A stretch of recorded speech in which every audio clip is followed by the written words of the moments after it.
Title suggests the aim is to go beyond quick sound bites and explore topics in greater detail. Michael Vass, the host, engages with guests to analyze and discuss current events, policies, and political ideologies. The live stream and videos cover a wide range of subjects, including politics, economics, social issues, and more.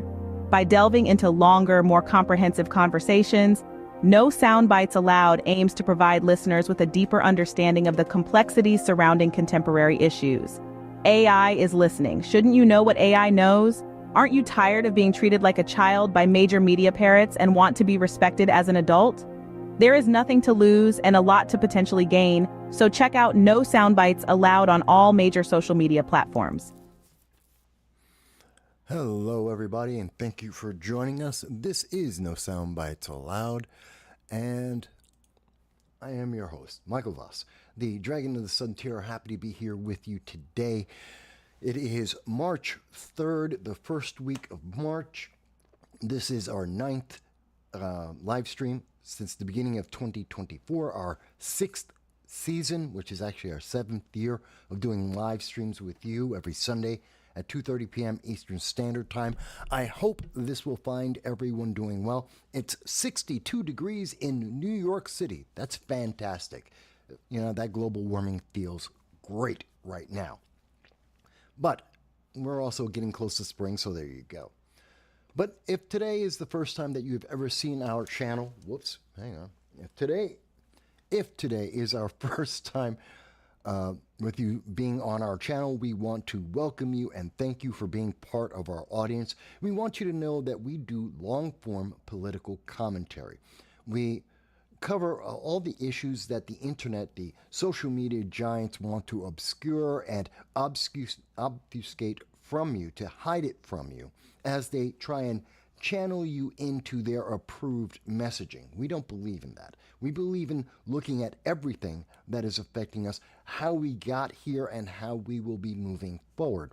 And we look forward to hearing your voices talking about that. And that's why we reach out every Sunday across the world to hear your voice. And yes, you can call in. Our phones are back online, so you can call into the program and tell us what you think. The phone number will be floating on past, as you can see it right now, as it's floating past on screen. And you will be able to call in. Matter of fact, I just plugged in the phone to make sure that it will be able to take your calls.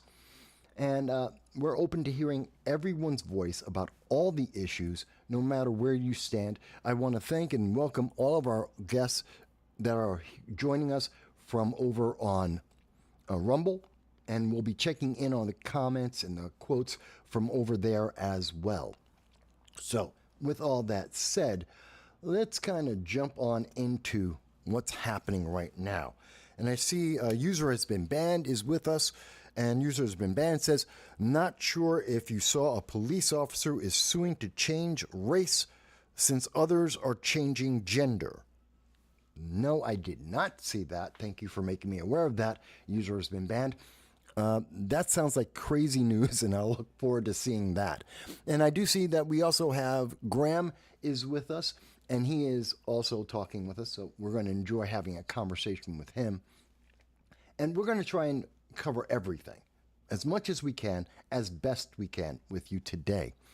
Now, normally on the show, we like to do a few things. One of the first things I want to do is I do want to mention that tomorrow, please take the opportunity to join us tomorrow night, Monday at 9 p.m. We will be on with Larry Sharp on his Sharp Club panel discussion, and joining us will be someone who I'm really looking forward to talking to, is Gary from Nerdrotic. You may have heard about his channel, Nerdrotic Daily, talking about movies, talking about the MCU. Well, the subject, and we're also going to have, by the way, don't want to leave her out, Molly Smash will be joining us as well. And she's also very well known on the internet. So this will be a great conversation about entertainment, whether life imitates art or if art imitates life. How does that affect our politics? How does that affect us going forward? I think it will be an exciting conversation. I'm looking forward to this, and that's going to be tomorrow Monday at 9 p.m., the panel discussion. I look forward to hearing from everyone on that. That being said, on the channel, we'd like to do a few things. Actually, let me also cover some other additional news. If you haven't had the chance to do so yet, please double check. Oh, wait a minute. Double check some of our coverage about the free and equal debate that took place this week, Thursday night, where we saw the third-party candidates. We saw the Libertarian Party, the Socialist Party of America, the Green Party, all came onto a stage and had a debate talking about their policies, their ideas, their ideology for their party and the candidates.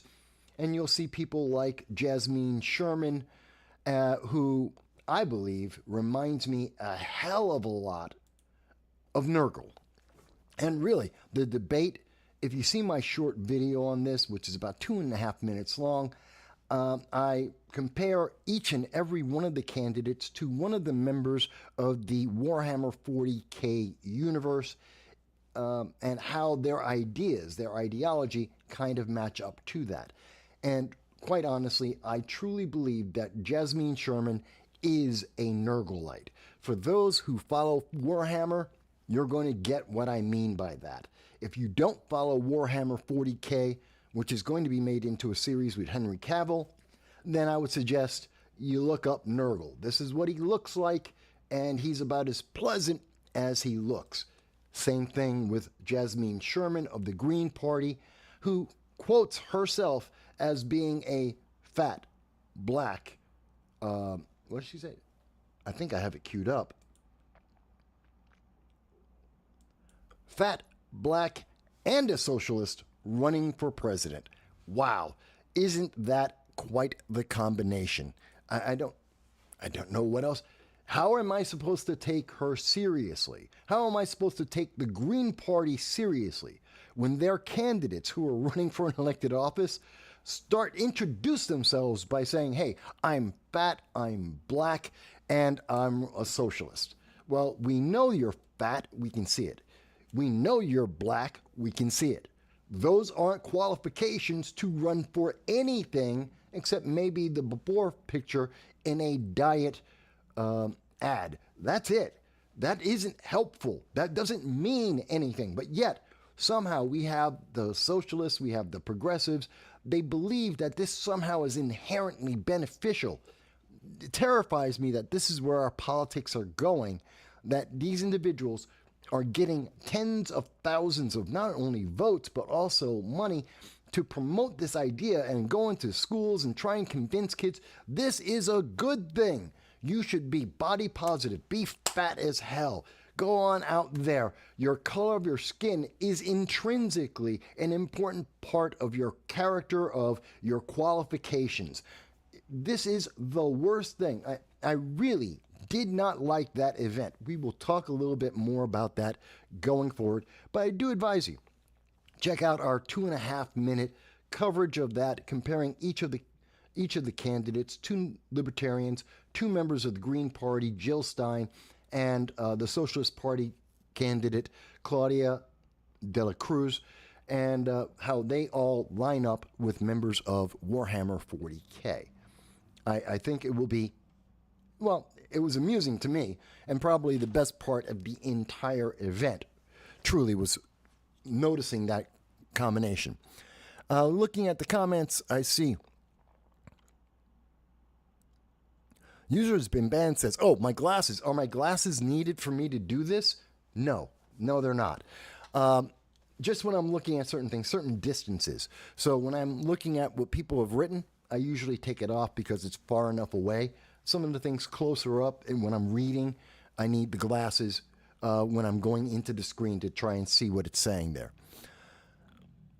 User has been banned goes on to say, I guess someone has to make good use of Taft's bathtub. Okay, I'm not sure what that means. John Cordisco. Hey, John. John, who has Cordisco's Corner. Always happy to see another creator, another political content creator on watching the channel. And I know, hey, Lars Mapstead, of the Libertarian Party, running for president. I know you watch my channel now. Got to meet him at the debate, and he did mention he is a fan. So, love that. Hello to Lars Mapstead and all of the candidates and all of your supporters. Again, John Cordisco says, I'm not fat, I'm white, and I'm a capitalist. You know, and again, socialist capitalist, that makes sense. But I don't evaluate people based on the color of their skin or whether you're skinny, you're fat, you're tall, you're short. Those aren't criteria for anything.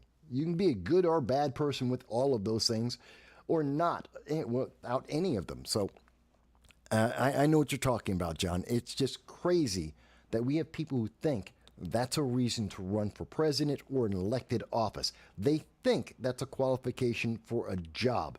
That tells you how much rot has built into the system in America, and it tells you how deep the problem is, that people think that being fat is an intrinsic quality that would make you worthy of getting a job or stardom or anything. It has nothing to do with anything. But that, I mean, it was on the debate stage.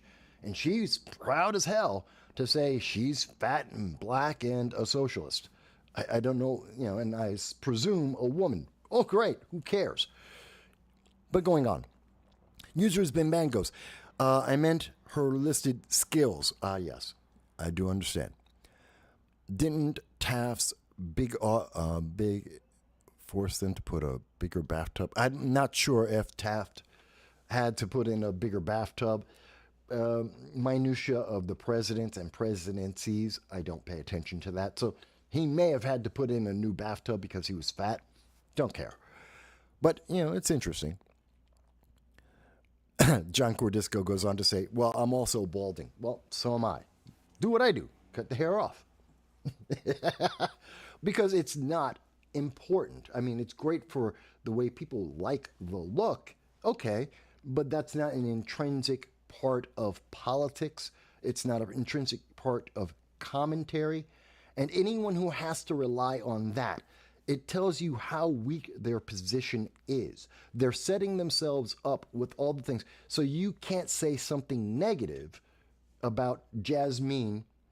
I'm not supposed to be able to say anything negative about Jasmine Sherman because she front-loaded her conversation saying that she's fat and black and a socialist. So if I point to her and say that her ideology is insane, that none of her policies make any sense and cannot function in any world other than her fantasy world, then, oh, well, it's because you're not body positive, Mike. You're a fat phobe. Oh, my God. You're saying this about Jasmine. She's a black woman. You can't say that. You must be a racist. She's front-loading her defenses. She's trying to silence people who would question her because they're afraid, oh, I'll be called a phobe or an ist or a racist.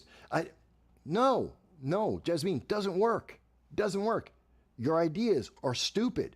They make no sense whatsoever. I listened to you for 2 hours. You're out of your mind. But, and trying to protect yourself by saying, see, but I'm fat, I'm short, I'm a Nurgleite, does not protect you from critique.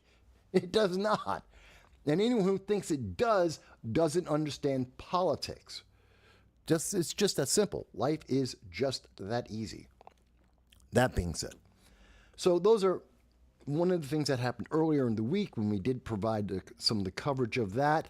We do advise people to check that out if you want something that's very entertaining but not politically meaningful, because 3 of the 5 candidates, the Libertarians, at the free and equal debate, they were outstanding. That was Lars Mapstead, and it happens to be Chase Oliver. They were the elder statesmen on the stage. They lifted up the entire event and raised it.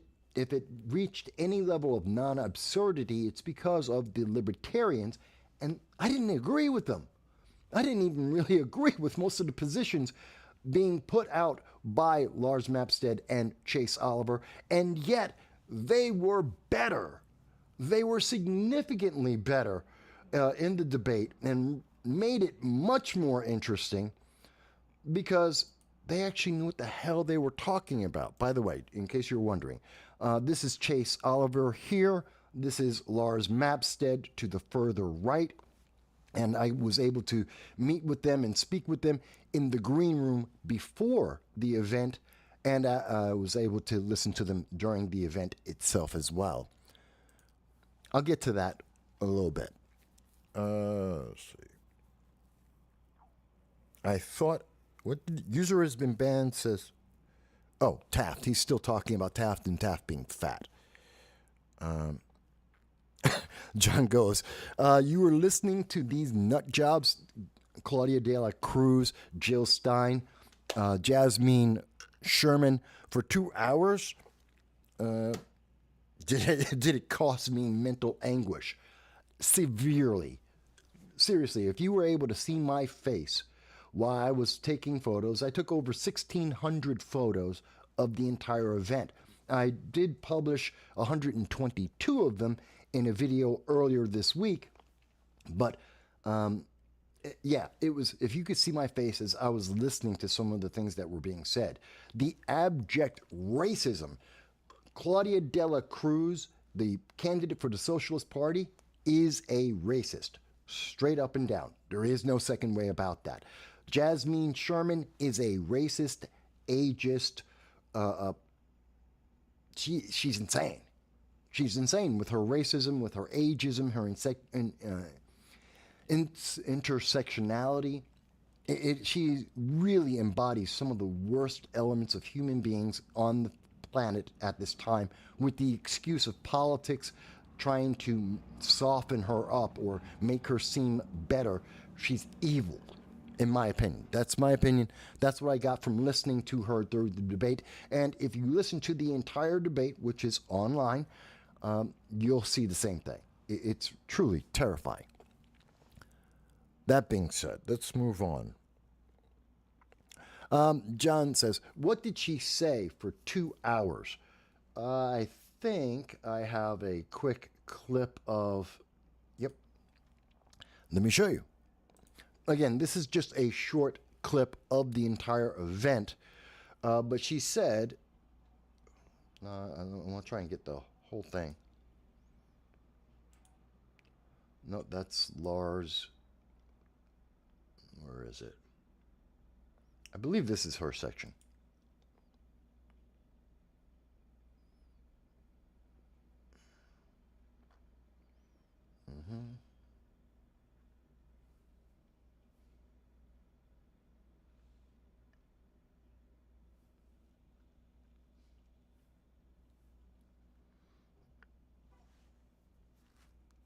Oh, can you guys hear this?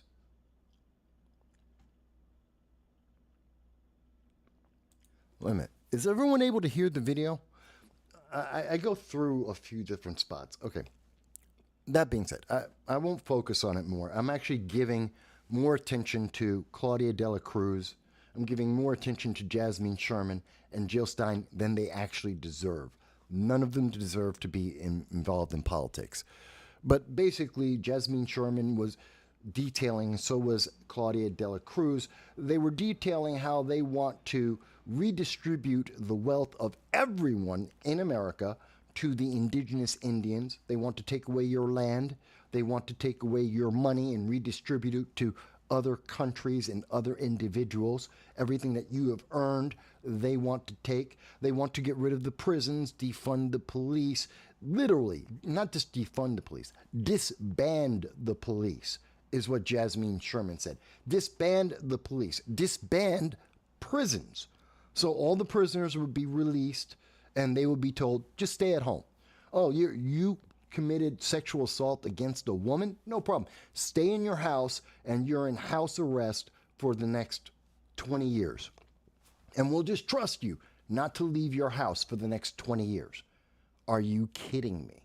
She literally said that, folks. She literally said that she would close all the prisons and just put people on house arrest and trust them not to leave their houses. You committed 3 murders. I trust you not to leave your house for the next 20 to 30 years. It's stupid. It's just stupid. This is what they said. But I don't want to keep focusing on them.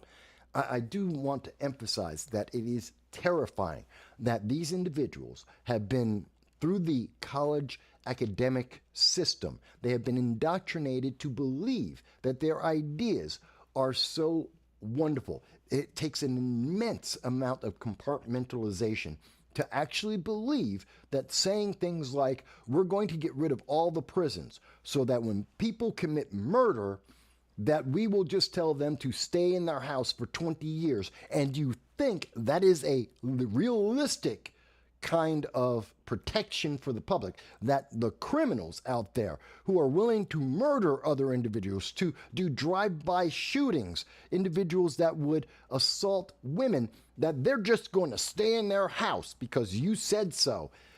They're criminals. They don't follow the law as is. And you think they're going to stay in their house and not go anywhere because you said, well, you're a bad person? They already know they're bad people. This is stupid. It is on its face stupid. I've never seen a presidential debate, where people had so little understanding of the consequences of what they're talking about. It is mind-boggling.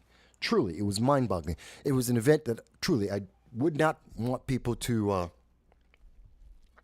I would not want to wish that onto others. But again, the video does exist. Okay, so the sound isn't working for some reason. The sound is not going through. Okay, thank you for letting me know that. Yeah, yes, you can call in.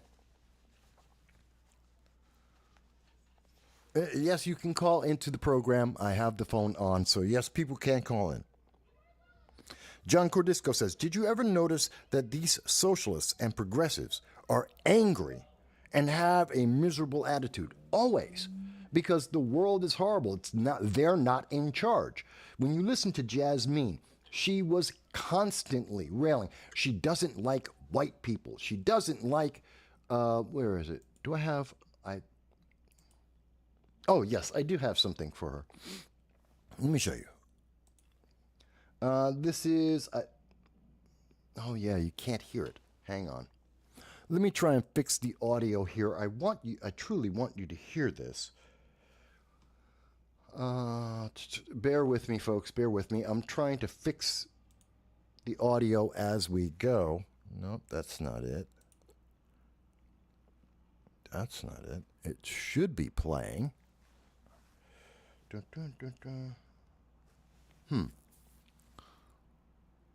Let's try this.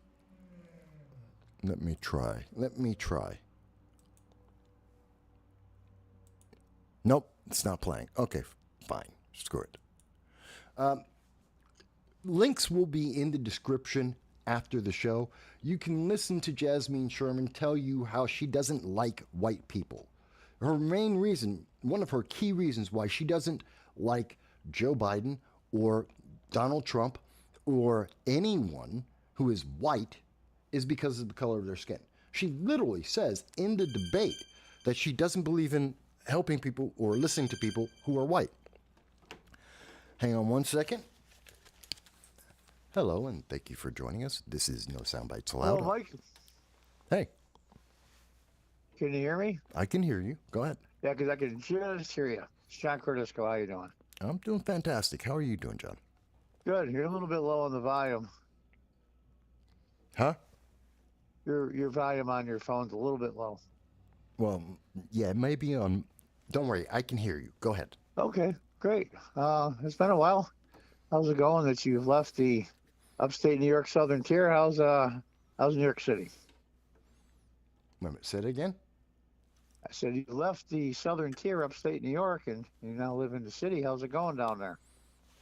It's New York City. It's insane. It's always insane. New York City is just a mess.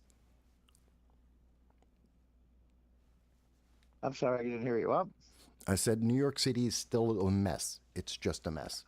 Okay. Anyway, though, I'll tell you, this is going to be a very interesting year. Probably the most interesting year of my life. I don't know about yours, but it's pretty crazy. And anybody that tries to predict how things are going to go down are. This is like a Babylon Bee skit. This entire thing, it's crazy. Kind of, but I mean, when you're actually looking at these people, and I'm pointing out Jasmine Sherman specifically because she really is egregious. She is evil on the stage, and she's just like. But I can point to Jill Stein. I can point to Claudia de la Cruz, and equally highlight how they are saying the most evil things. Literally, if you anyone else were to say this, if you were to say the things they said on this stage, John, people would be trying to run around and burn you at the stake. They would call you a Nazi if you were to do what Uh, these people did. I'm looking at the picture over here, and as my father used to say, rest his soul, she's making a fashion statement. Yeah, but they Did think you ever notice though, these socialists? I'll even use Bernie Sanders. You never see the people smile. You never see them joke around. You never. They're always so miserable. you know what I can tell you? I was there at the event an hour before it started, and I was in the back room. So I was there with, able to speak with Lars Mapstead and with Chase Oliver.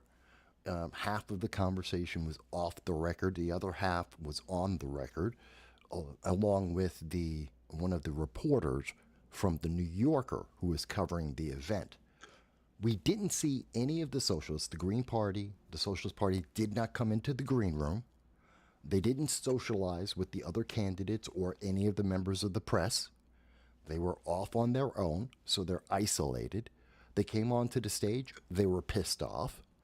Their conversation was pissed off. They were blaming the American people for existing.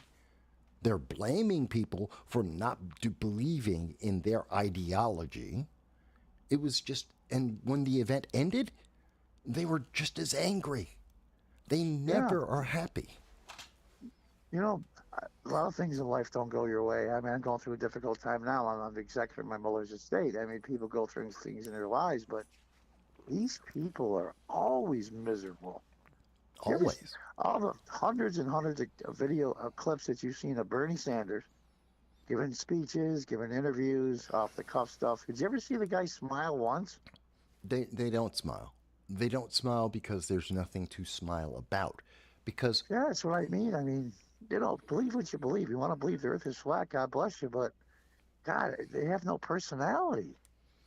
no, they have personalities. They're just negative personalities. Yeah, it's just like they hate the world. Maybe that's, I'm not a shrink or anything, but maybe that's what drives these people towards their ideology is their unhappiness and their bitterness. Well, no, I think it's that some people in life want to.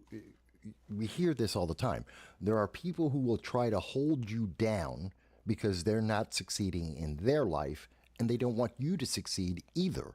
And we see this a lot. We see this in people who are poor and, someone works hard and tries to lift themselves out of the ghetto. And there's people saying, oh, you can't do that. You're selling out. You need to stay here with us. I, I say that a lot on my YouTube channel. They would rather burn the house down that they're standing in than let somebody else have it. Yeah, they don't want. While they're standing in it and light it on fire. Yeah, they just they want everyone to be as miserable in their lives as they are. When I was talking to several people about this, there's several people who told me, well, she's actually, again, I'm looking at Jasmine as the example because it's so obvious.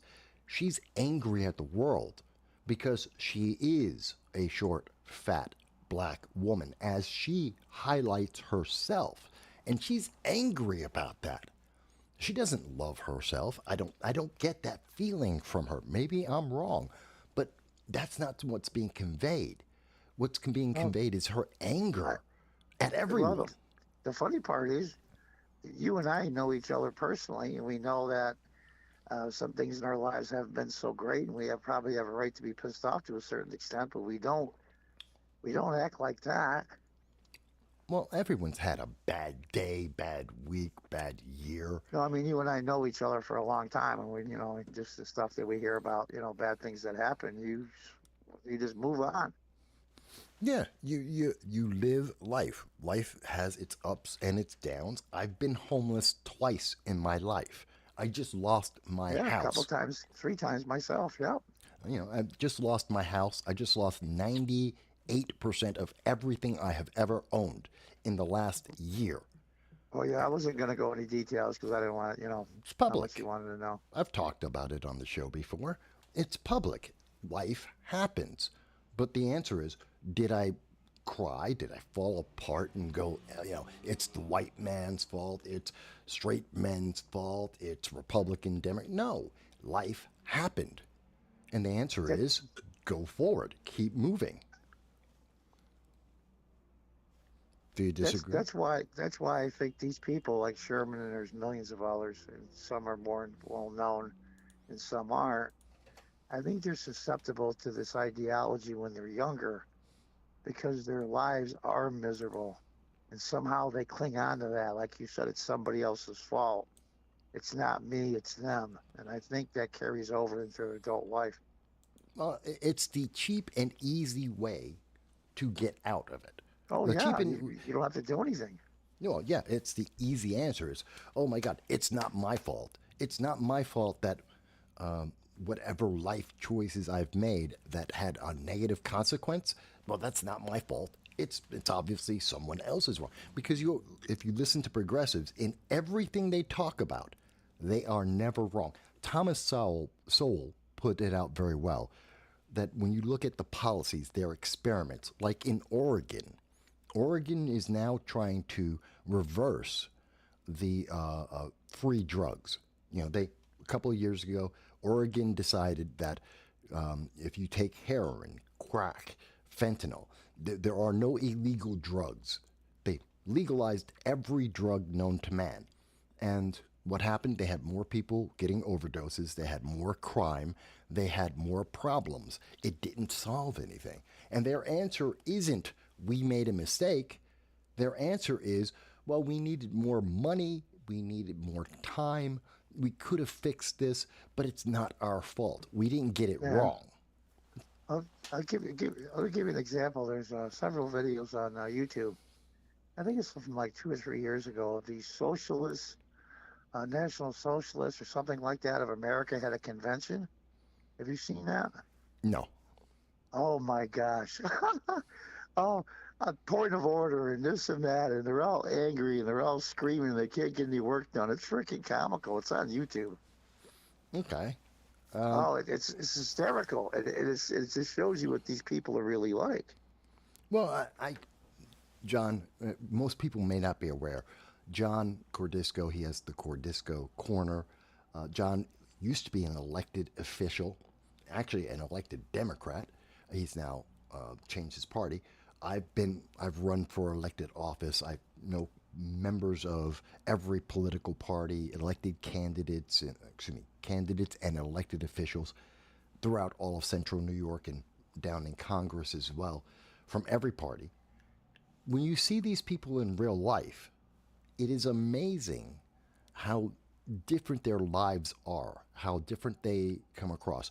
They will tell you that they are brilliant and they've done a great job. And then you actually talk to them, they're just as dumb, they're just as confused, they're just as human as anyone else.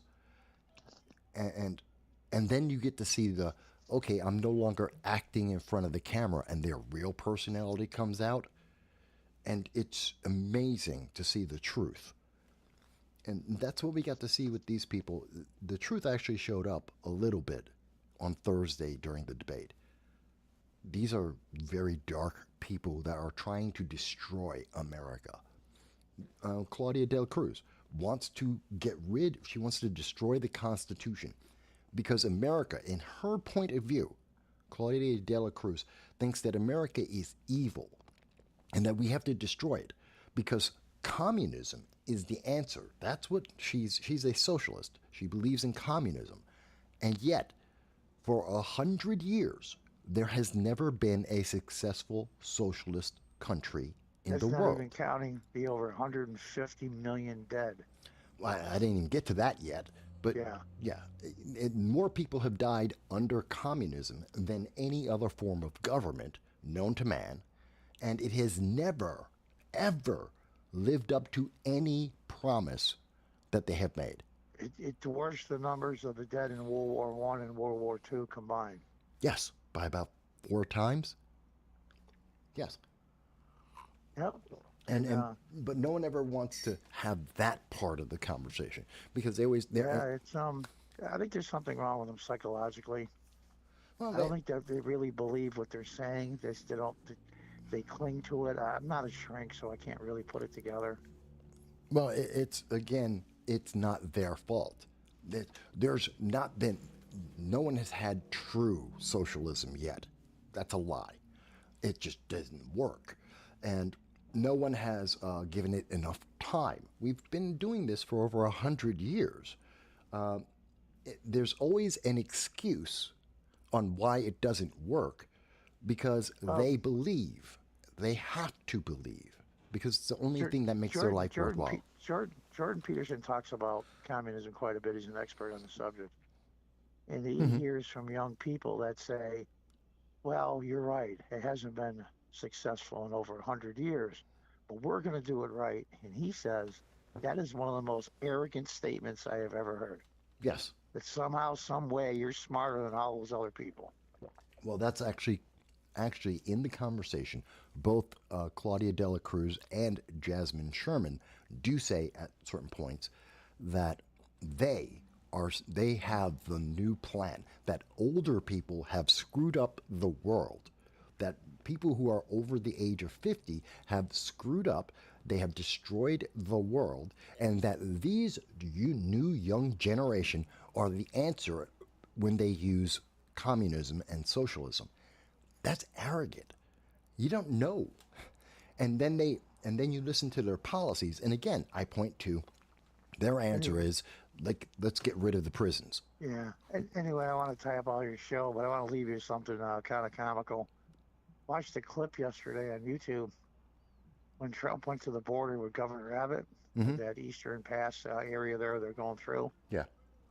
Trump's standing behind the barbed wire with Governor Abbott, and across the river, which is a very short distance, is a whole bunch of illegals trying to cross, Hmm. and Trump is waving to them. I thought to myself, that was the funniest thing I ever saw. It was freaking comical as hell. I can see the humor in it, and it's just it's what's the word I'm looking for? Satirical. It's just Yeah. Well, the funny part is they kept saying Trump, so he turns to the governor Abbott and says, "See, even they like Trump," and they all started laughing. I mean, it was freaking comical. it, it it's interesting when you see once those illegal aliens get into America. The whole point is they need to get in. Once they're in, their culture, their lifestyle, Yep. the policies they try to support are all conservative. It's amazing.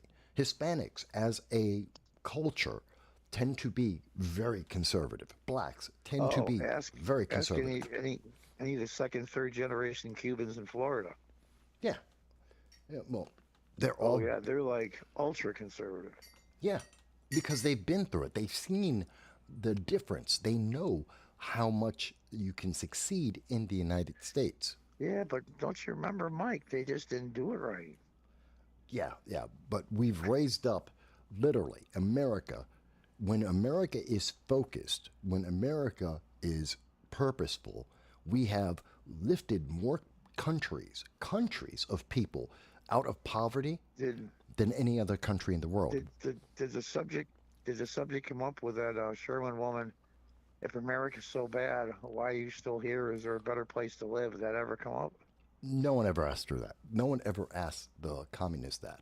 Okay. If it's so terrible, then why do people from communist countries come to America and no one goes to those countries? No one's Yeah, I mean, trying to why? bring. Go ahead. Yeah. Yeah. I mean, I can't stand this movie, but I've watched it 1,000 times. Oh, okay. It's amazing. Yeah. You know, they're Anyway, so wonderful. No one's trying to break into China to become part of the Communist Party. But Chinese people are coming to America legally and illegally to be part of the American system. Oh, yeah. You know, it kind of tells you that. And the same answer goes for when the Soviet Union existed. It's the same thing for Cuba, Venezuela, name the socialist country. They're coming here. No one's going to their countries. Everyone's coming here. That tells you how good socialism is. What is I'll use South Korea, North Korea as an example. Then I'll get off the line. Sure. What has it been, like 3 or 4 defectors to North Korea? But what is it, 20 or 30,000 defectors to South Korea? At least, yes. Yeah, that's the numbers. You're literally looking at thousands to one in our favor. I think there's been 4 defectors to North Korea from the U.S., something like that. It is literally, you can count it on one hand. Yeah, over the last 3 or 4 decades. But yet, number of people leaving North Korea to be in the United States is in the tens of thousands. Yeah. Anyway, though, I just wanted to call in, say hello, shoot the breeze, and I'll listen to the rest of the show. All right. Well, thank you for calling in. We do appreciate that. All right, Mike, take care. Thank you. Bye. All right, folks. So, as you can see, we do have... Oh, there we go. We do get call-ins to the program, and we thank you all for being able to be part of that, to hear the conversation. And mind you, if you disagree, we're more than happy to hear your disagreement. I'm willing to hear whatever it is you have to say, whether you agree or disagree. We're not a progressive channel. We're not CNN or MSNBC. We're not the Huffington Post. No one's going to shut you down. If you have a different opinion, call in. Tell me why you think it's a different outcome. If you think Jasmine Sherman, Claudia Dela Cruz, Jill Stein, if you think the far left progressive ideology is actually beneficial, call in. Tell me how I'm wrong. If you think being fat or being black or Hispanic, male or female, if you think these things are intrinsically beneficial to anyone doing anything, please call in. Tell me how you think that's the case.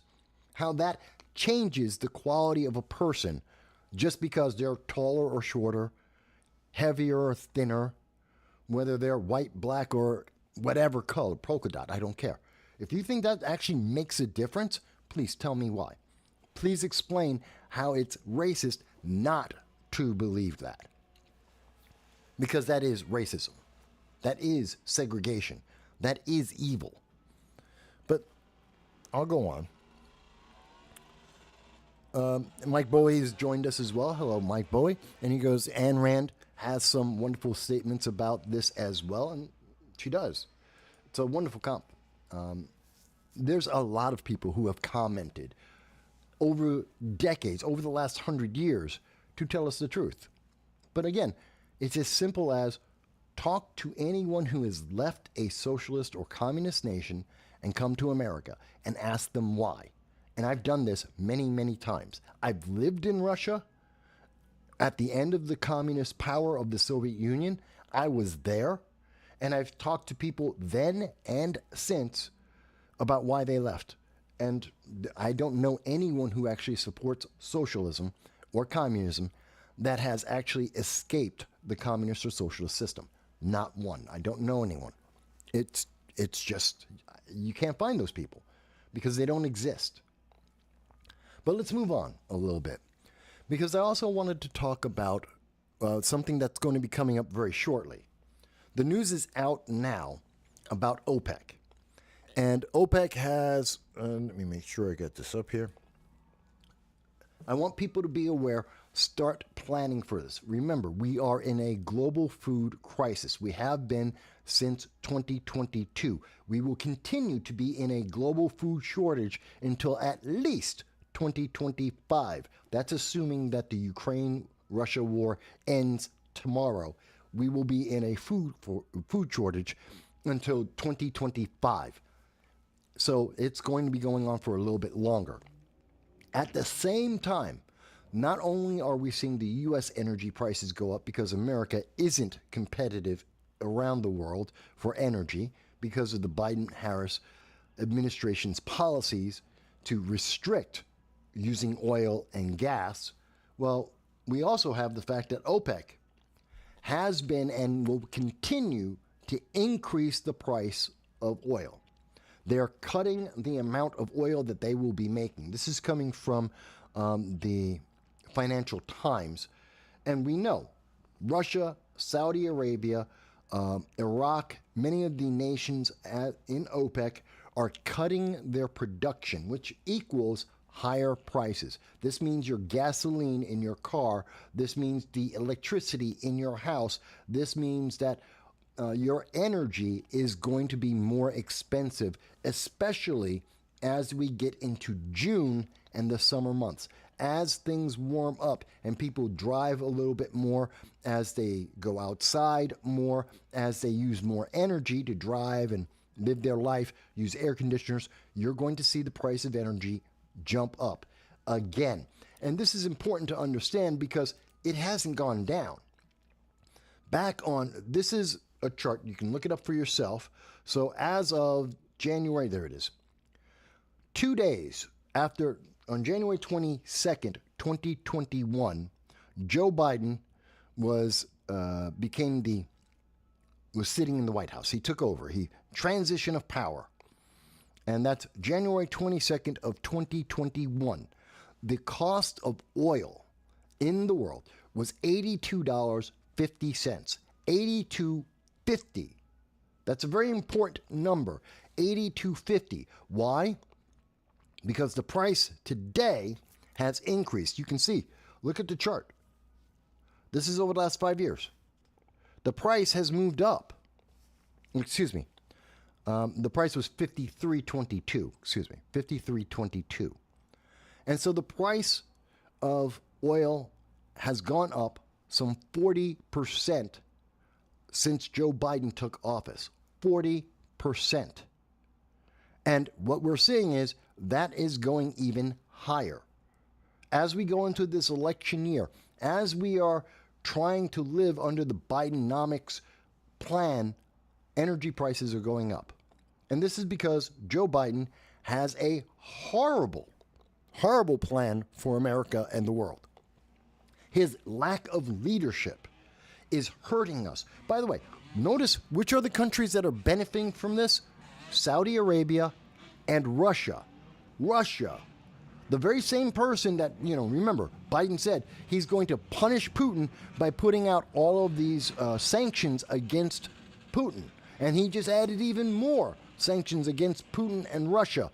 And yet, their answer was, okay, we'll just increase the price of oil. And they'll get paid anyway. It means nothing to them.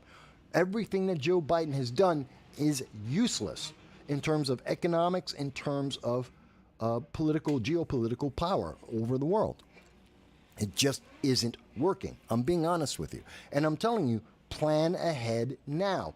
Just like we told you in February of 2022 to start stockpiling food, to buy 10% more every time you go to the store. And if you did, you've been saving money. Well, guess what? Get ready for the energy prices that are going to spike again. What is it? They're trying to send, I don't know, maybe the police are coming after me again. But they're going to do it again. The prices are going to skyrocket even more. There is going to be even more inflation in your life. Plan for it. Expect it. You're going to see over 7% inflation this year by the end of the year. And if I'm wrong, you'll have extra money. You'll have made the plan. It will benefit you. If I'm right, you will be prepared for the worst of the worst. Because the mainstream news media doesn't want to have this conversation with you. They don't want you to think about the fact that OPEC is increasing the cost of energy, which means it's going to be inflationary to you. You're going to suffer. And the Biden administration doesn't have a solution. They're the cause of the problem, not the solution. The fact that the sanctions are failing. Russia is doing better because of Joe Biden. If America was producing energy as we were back in 2017, 2018, 2019, and we were competing against Russia, the cost of energy would go down. We would be able to seriously hurt. The sanctions would actually work because Russia couldn't just turn around and say, well, we're just going to raise the price of oil. They wouldn't be able to do that. It wouldn't happen because we would be able to keep the price lower, helping the world and punishing Russia and maybe ending the Ukraine war just a little bit sooner. Maybe. No guarantee, but more likely. But that's not what you're going to get. And nobody in the mainstream news media wants you to pay attention to the facts as they exist in the world. They want to sell you the approved message, which is a promise that at some point in the future, it's all going to be better. But they just don't want to tell you about it. They want you to, one day, it'll be better. But until that time, just do what we say. It never works. It never works. News media does not want to talk about this. They don't want you to think about this.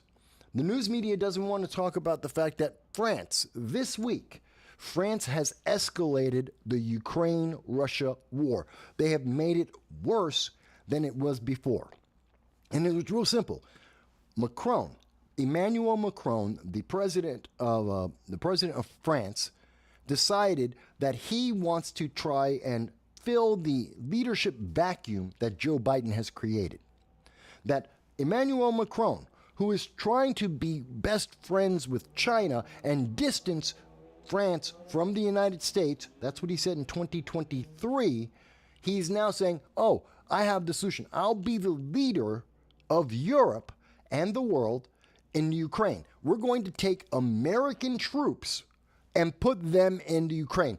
This is important, folks. When Emmanuel Macron says to the world that he's not ruling out NATO troops, this is the key word. He's not using French troops.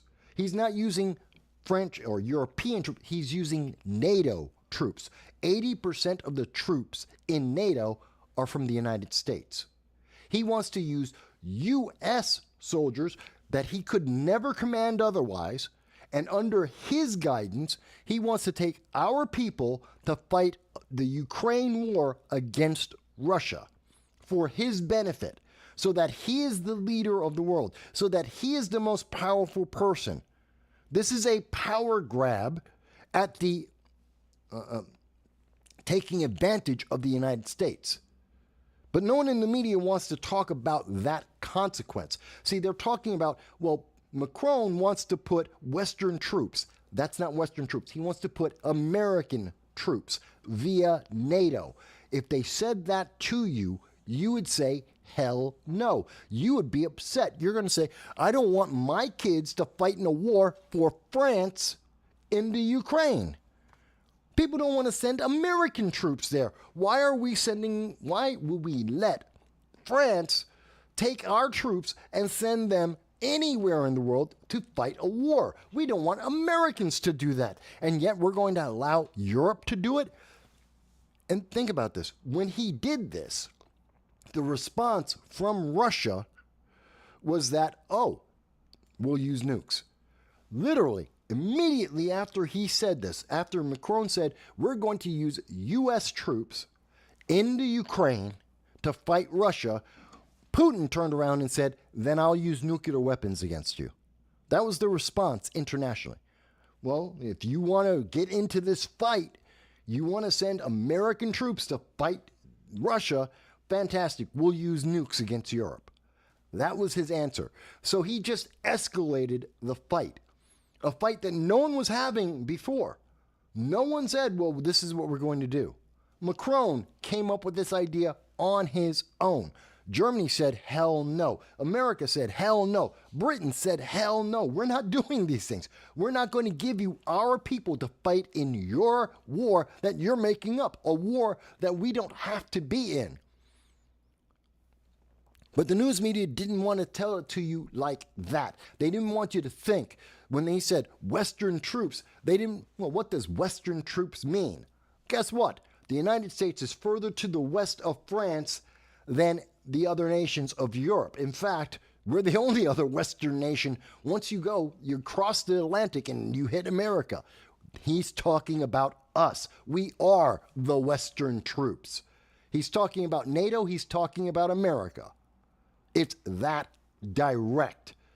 But the American news media doesn't want you to be scared. They don't want you to be angry, and they don't want you to give up on supporting the Ukraine. So instead, they're going to say Western troops. They're going to say NATO troops. So you think it's about Europe. It's about troops coming out of Germany or Czechoslovakia or Italy or Sweden or the United Kingdom. No, he's not talking about any of them. They'll send 5 people each. You'll get 5 troops, 5 troopers from Germany, 5 troopers from Italy.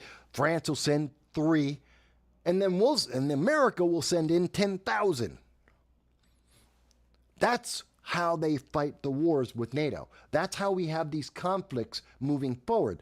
And this is what Macron is doing. Why? Because Joe Biden isn't a leader. Because Macron thinks that if he says this, Joe Biden will bow down and do it.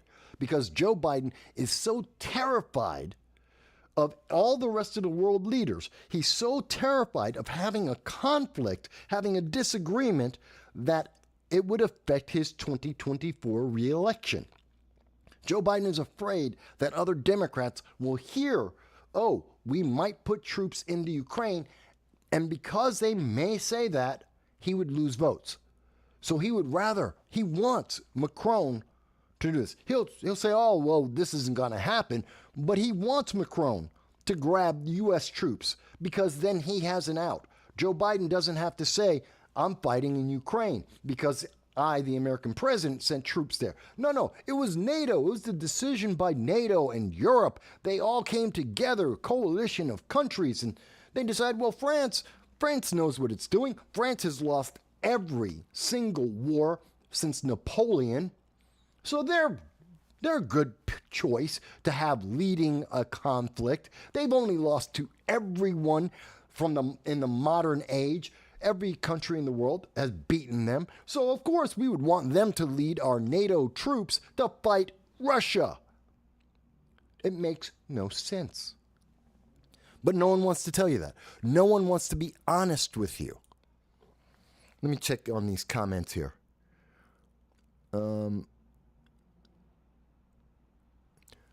Graham, in talking about the debate, the free and equal debate, mentions that Republicans need to come up with better ideas to combat poverty that most Americans can support. Well, I think the best way to combat poverty is to create more jobs, to allow smaller businesses to create more jobs. People are able to put themselves, be vested into the work that they do, which lifts all boats. An economy that is doing better helps everyone. An economy that's doing worse hurts everyone. The answer is get the government out of the way. That's truly the answer. Get government out of small business, get government out of our lives, and things will be better because they always are. Let me see here. User has been banned, says, leave the French to fend for themselves this time. Ungrateful frogs. Well, as people who know the channel, I have no great love of France. I really don't. And even less so of Emmanuel Macron as he kisses up to China and totally disregards the relationship that the United States has had with France and how we have saved their butts so many times, in particular, most recently in Vietnam. Because France was losing in Vietnam and America got involved to save France, and then we wound up getting stuck there. He doesn't appreciate any of that, and that kind of is annoying to me.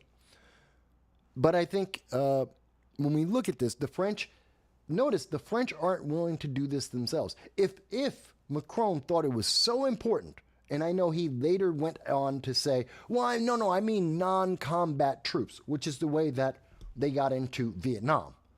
He corrected after Putin said, I'll use nuclear weapons if you put troops into the Ukraine. If American soldiers are fighting, then I'm going to use nukes against Europe. Macron immediately, same day, this all happened on the 28th, he said, immediately, he turns around and goes, no, I meant non-combat troops. Well, that's what happened in Vietnam. That's how we got into Vietnam. We had non-combat troops who were training. They were advisors.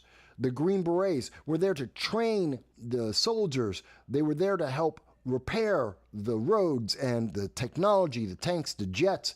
That's why they were there. And as they died, well, then we had to send in more troops to protect our advisors. So we put in more troops, and they got attacked, so we put in more troops. And then the next thing you know, we have a police action, which turns into the Vietnam War. That's what you get. So again, Macron hasn't said anything smart. And so anyone who's looking at this and you're looking at the news, not only did he say he's going to use U.S. troops, when he's challenged, he said, well, I'll use U.S. troops in the way that Vietnam used U.S. troops. Neither one is a good thing. And the news media doesn't want you to think about it. Because Joe Biden should be strong enough to tell Macron, don't even say that in the first place. Don't even come up with that stupid idea. It doesn't make sense. It's not an effective policy.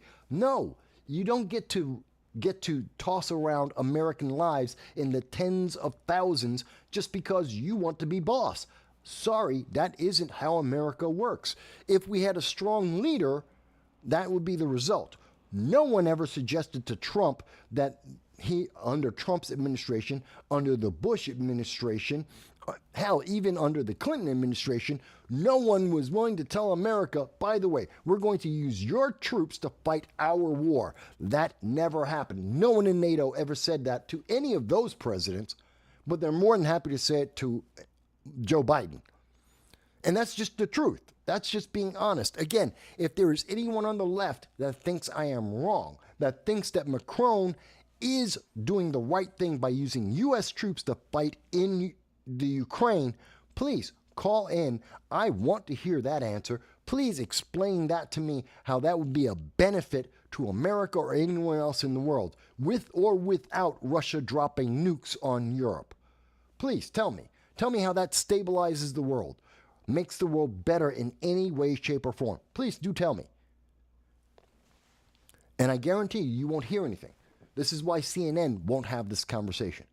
All the pundits that are on MSNBC, ABC, CBS, in the New York Times, none of them will draw this obvious, direct conclusion. They will not talk about this. It's not that I'm the only one who figured that out. Yes, I'm smart. I'm not the smartest man in politics on the planet. That's just not the case. They know this is true as much as I know this is true. They can see this consequence just as well as I see this consequence. They just don't want to tell you about it. Because if they have to talk about it, it won't happen. They will lose the support of the public. They know this, so they don't tell you, oh, and then this will happen. They never tell you, and then this.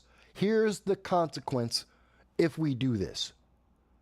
They don't want you to think about that, because I don't know anyone in America who's going to say, I want to send my kids to the Ukraine so that they can fight for France.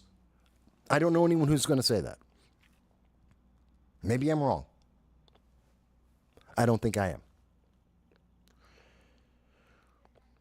Oh, and user has been banned mentions that Napoleon was Italian, by the way, which is funny.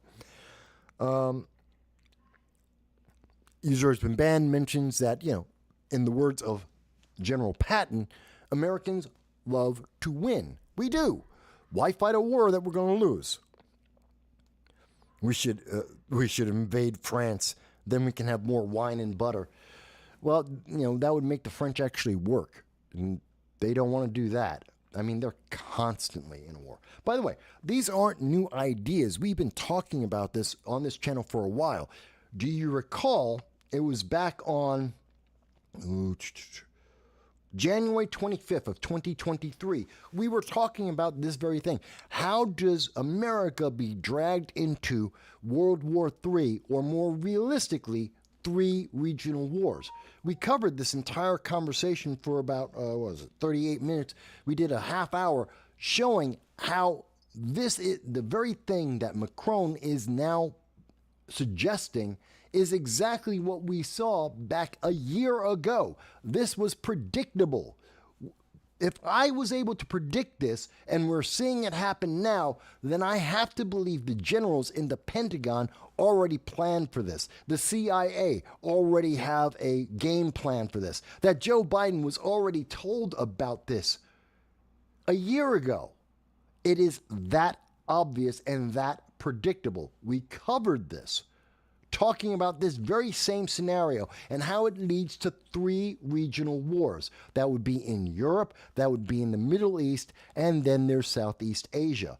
That this is not beneficial to the United States. This isn't a new idea. We've been talking about this with you guys, and we have been showing you the evidence, internationally verified news. We've been doing this for years now. The media just doesn't want you to talk about it because they want to fortify the 2024 presidential election. They want to guarantee the outcome because they want their guy to win. They don't care. They're not looking at this and saying, oh, what's going to be a benefit to you? They're looking at what's going to get them the win, because that's the only thing they care about. And they don't care that eventually, and we believe by 2028, this will lead to 3 regional wars across the world. And when I say 3, let's remember that what is happening right now, everyone is so impressed with Joe Biden that the Houthi terrorists in Yemen just sank a ship. They sank the Ruby Mar, a tanker that was filled with oil, that was filled with gas, that was filled with cargo, and they started firing their missiles. Remember, Joe Biden it took 4 months of the Houthi rebels attacking ships before Joe Biden decided to do anything about it. He finally did something and said, I'm such a tough guy. Look, I fought back against the Houthi rebels. Then why are they sinking ships now? Why are they raising the cost of food and goods are going up? Because cargo containers, now they're being sunk, and to avoid being sunk by the Houthi terrorists, they're going the long way around, which increases the cost of everything. Increases the cost of all the goods that you and I are going to buy. It's inflating prices around the world. So it's either inflate the prices or try and outrun the Houthi rebels as they try and sink your ship, which they can do. And they're not afraid of the British. They're not afraid of the United States. That's why they keep doing it. Even as we have seen for more than a month that we have been attacking them and it doesn't work because the Biden-Harris administration is not effective. The Rishi Sunak government of the United Kingdom is ineffective. The 2 great powers, England and the United States, have failed. They cannot stop the Houthi terrorists with our great, massive military, all of our F-35 fighters, and we can't take them out. But they are taking out ships. They are continuing to fight. The Middle East is escalating. It isn't getting less dangerous. It is getting more dangerous because the Biden administration isn't doing their job. Maybe if Lloyd Austin, the Secretary of Defense, maybe if he was working consistently on the job. I understand he has cancer. I want him to be as healthy as possible. If he needs to take time off to get the chemo treatments, if he has to take time off to get healthy, fantastic. Let him do that and put someone else in his place to do the job 24/7 and do it right. Because by doing it half-assed as we are, the Houthis are not being stopped and it is escalating. No one is afraid. And that is a problem that the news media doesn't want to talk to you about. Oh, Joe Biden's doing such a great job. He's such a great leader. By the way, the Houthis are continuing to attack. They have never stopped. All of this wonderful leadership from Joe Biden, and terrorists are still attacking America and England just as much as they were before, if not more. They're not deterred. They're not afraid. In fact, they said it themselves. We can see this from the international news media. This is the Times of India. Whoever harms Yemen, the Houthi terrorists vow to sink more British ships. Came out today. Here's the quote.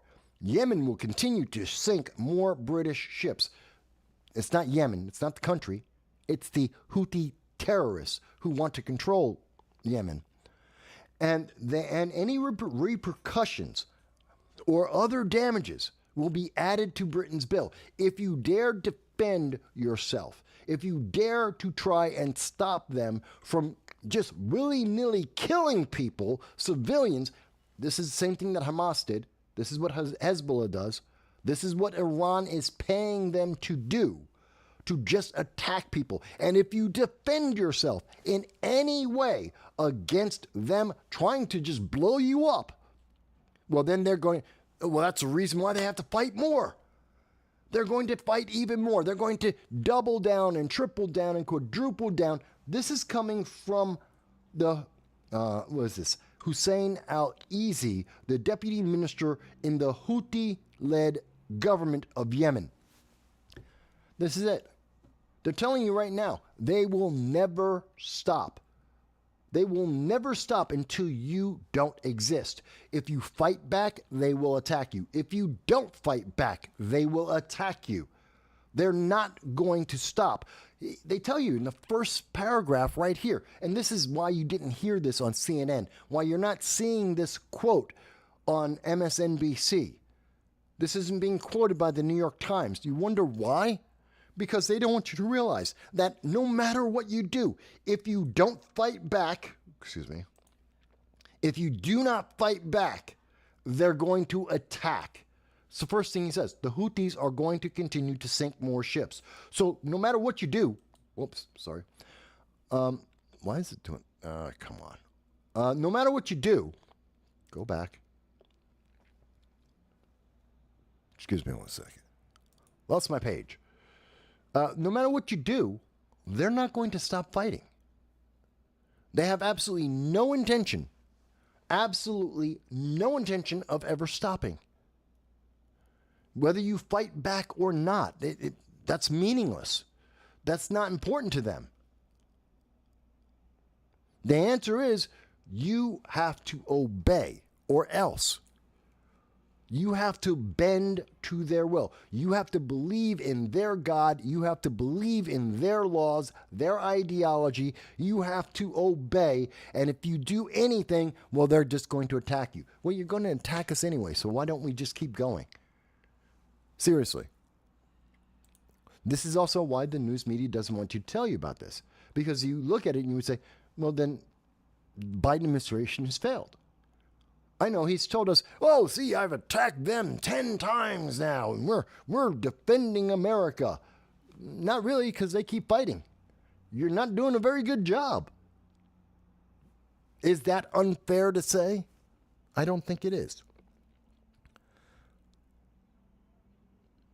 Let me see here. Just checking on the comments, and also checking on our comments on Rumble. But I think these are important things to talk about, folks, to understand how this is affecting everyone. And it's affecting everyone. This lack of leadership, this lack of impact, the fact that France is trying to assert itself as a global leader using U.S. troops. And as everyone is watching this, they're seeing that we can't stop the Houthi terrorists. We can't stop Afghanistan, the Taliban, that we ran away from the Sudan, that we can't effectively do anything in the world under the Biden-Harris administration. No one is afraid.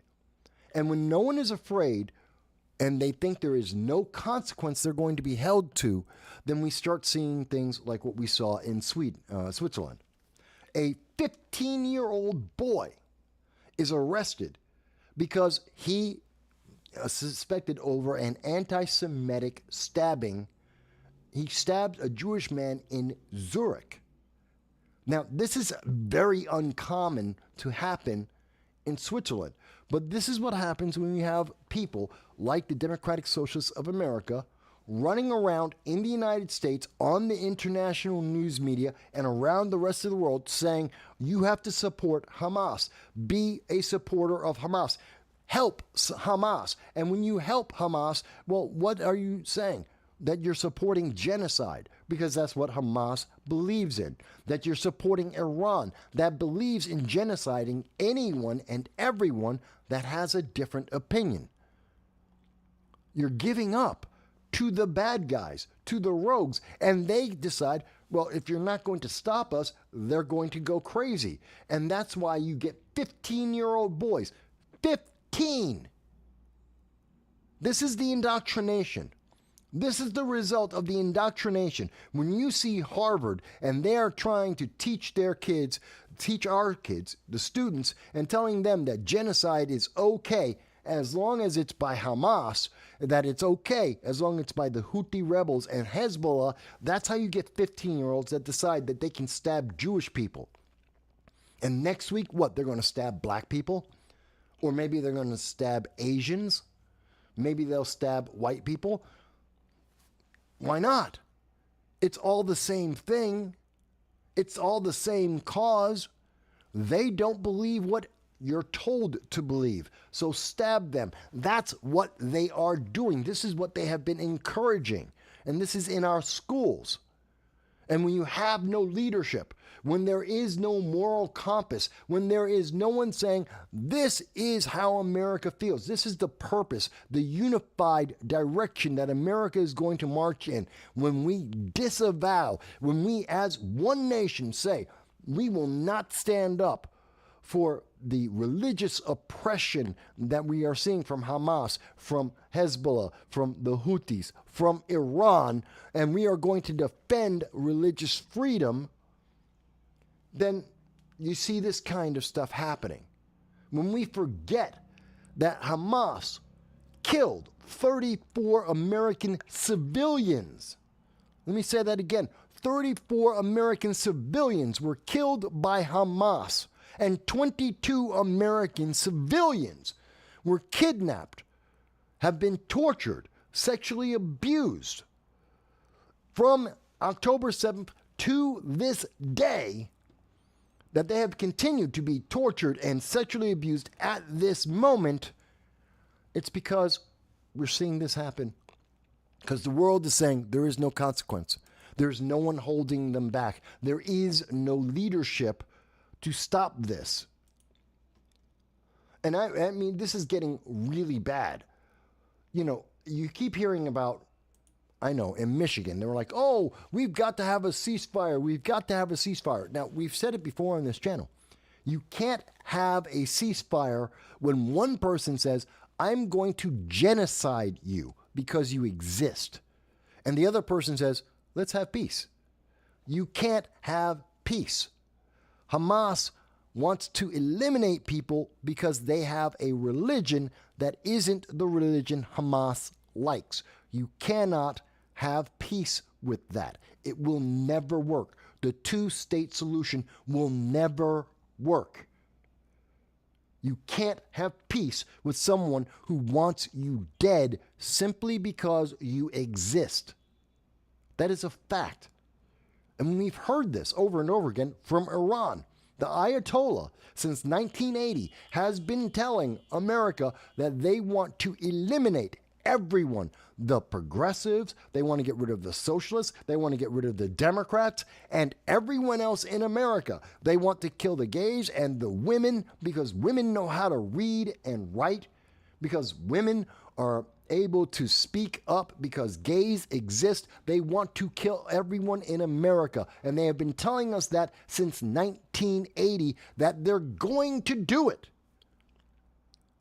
So why are we surprised when Hamas takes our people hostage, and you have all these pro-Hamas supporters in Harvard, in Michigan, and they're saying, oh, no, we've got to be nice. We've got to help Hamas. Hamas are such good people. We have to help Hamas.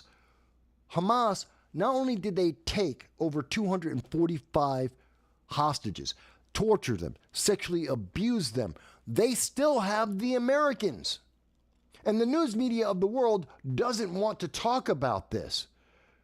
They're like, Israel is such a bad country. Well, here's the thing. Israel said, let's have the conversation. You know what? You want a ceasefire? You want to have a truce again? Fantastic. How many people are alive? You took 245 people as hostage. You tortured them. You sexually abused them. We know some of them, at least 11, possibly 31, have died under the loving hands of Hamas. At least 11, maybe 31 of them. Some of them might be Americans. At least one is an American that died under Hamas as a hostage, a human shield, after being sexually abused and tortured. And Hamas, all they have to do, if they want to have a ceasefire, literally within the next 24 to 48 hours, there could be a ceasefire. All they have to do is tell Israel and the world how many of the hostages are alive. Give us their names. Prove that X number are still alive. That's it. Give us the proof that they are alive. Tell us how many of them there are. Tell us their names. Is that too much to ask for? Seriously, folks, is that too much to ask for? Prove that the hostages you took are alive. When October 7th, the act of terror, killing 1,200 innocent civilians, including children and babies, when you decided to slaughter them, and then you took over 245, at least 245 hostages and tortured them, we should at least have their names. We should at least know how many people we are trying to save. And that's not just Israelis. That's the British. There's at least 17 British hostages that we know of. There's at least 22 American hostages that we know of. The Nepalese, the Thais, they're from around the world, and there are Israelis. And yet Hamas, that we're told by Claudine Gay, that we're told by Cornell University, that we're told by Harvard, by the supporters of Rashida Tlaib, that we're told that, they're such great people, they won't tell us who they have as a hostage that they are torturing. They won't even tell us who's still alive. And we're supposed to support these people? We're supposed to support these people. So the thing that Israel is asking for, Hamas will not give them, and somehow Israel is the bad guy, even as Hamas tells the sources in CNN, there will be no hostage deal without an agreement to the end of the war. And to get the agreement to end the war, Israel is saying, tell us give us the names of the hostages. Tell us who's alive. You want to end the war? You want to have a ceasefire? Tell us who is alive. It's really simple. And Hamas won't do it. But somehow, Israel's the bad guy. Israel's somehow the problem. Does it make any sense? Does it make any sense when you have the information and you can think about this, when you suddenly go, wait a minute, we could have a ceasefire, maybe end the war. All you have to do is tell us who's alive and tell us we can get them back. That's it. Give us the bodies, give us the people back. We will end the war. You can end this battle. And the bad guys who started the fight, which is Hamas, unilaterally, Hamas started this. They can end this. And they're saying, no, you're just bad guys. We're not going to give you back the hostages. We're not going to tell you who's alive. We're not going to tell you who's dead. We're not going to tell you how many that we took. You're just going to stop fighting, period. I'm sorry, no, I have no reason to believe you. I have no trust and faith in you. If you won't even tell me who's alive and who's dead, then why should I trust you on anything else? Is that unreasonable? Does anyone think that's unreasonable? Mind you, the news media is happy to tell you that Hamas, they're just so suffering. There's those sad people. Look at this. You know what? Joe Biden's doing a fantastic job. Joe Biden sent in 38,000 meals. He's sending in food and humanitarian aid to the people of Gaza. Isn't he a good guy? No, he's weak. He's 100% weak. And by the way, sending in American food to people who killed Americans, that have Americans held hostage right now, is a violation of 18 U.S.C. 2, Section 2471. What is that, you may say? Gee, Mike, I don't know that one. No one ever quotes that. No one ever shows us the link. Here it is. This is from the federal government. This is from the Justice Department. Whoever commits an offense against the United States, that would be Hamas. They killed 34 Americans. They took 22 Americans hostage. They tortured them and sexually abused them. So Hamas, or aids and abets, counsels, commands, induces, or procures its commission, is punishable as a principle. Joe Biden is aiding Hamas, who killed American citizens. Joe Biden is giving aid and comfort and counsel to Hamas, who have 22 Americans that they took as hostage, that they tortured, that they sexually abused. According to the United States government, I don't care if you're left or right. I don't care if you're a progressive or you're a conservative. I don't care if you're a libertarian. According to the law, Joe Biden is a criminal. He is helping the enemy. And Hamas is the enemy. Hamas has already told us they're the enemy. They're trying to sink American ships as we speak. They have attacked American citizens. They have killed them. They're torturing people as we speak. We're assuming they're all still alive. They might be dead. And he's going to give them food and water and energy and supplies so that they can go and do it again. It's the same thing that he did earlier in the year. He gave $100 million of aid and supplies to Hamas. Hamas turned around and killed Americans with that. Is there anyone on the left that would like to dispute this with me? Is there anyone on the left that wants to tell me, again, given this information, that wants to say, oh, but we should be supporting Hamas? Why? Why should we support Hamas? No one ever asked this question.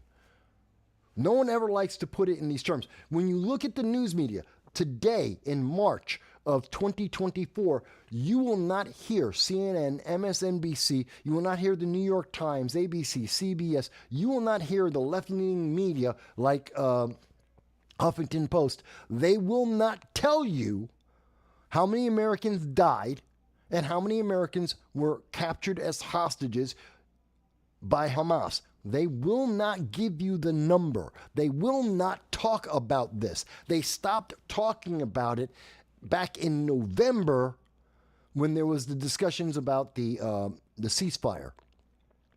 They stopped talking about it. We got back 3 Americans. That was it. 3 Americans. Joe Biden, what a hero. He got back 3 Americans and they stopped talking about it. It's kind of like we'd have 15,000 Americans in the Sudan that were abandoned by the Biden-Harris administration to this day, told, figure your way out of a war zone. The Biden administration isn't going to help you.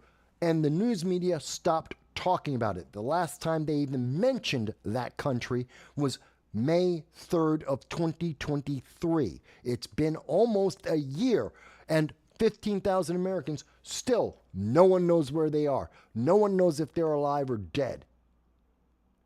Because that won't help you vote for Joe Biden.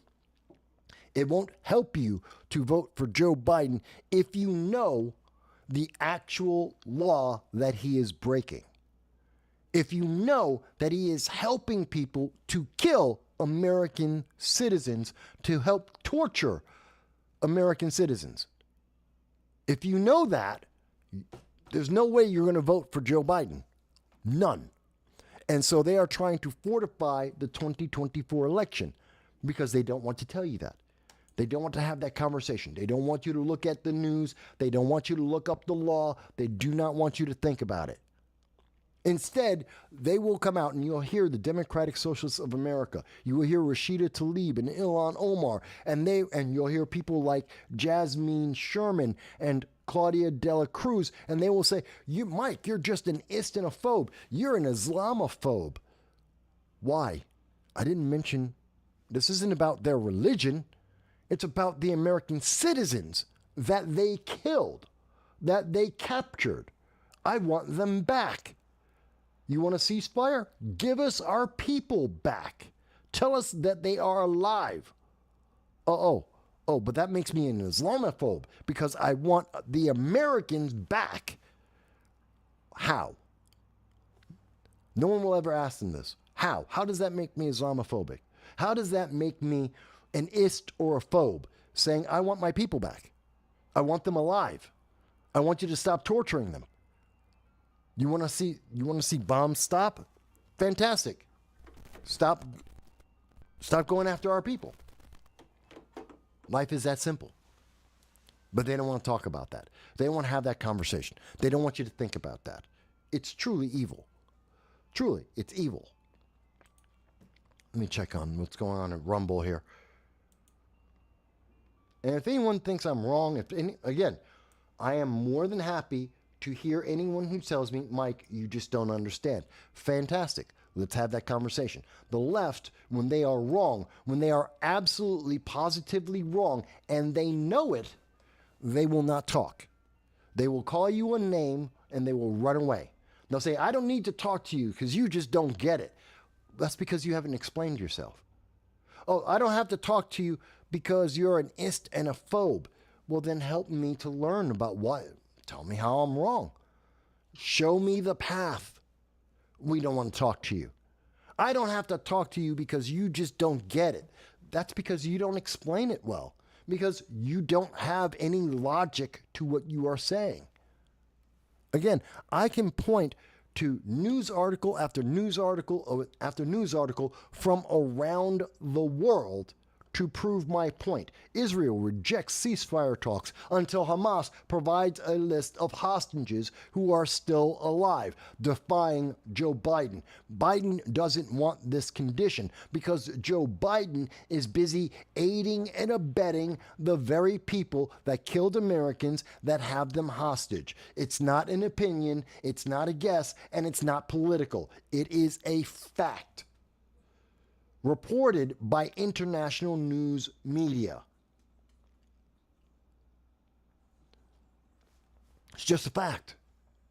You don't have to like the facts, but the facts do not change.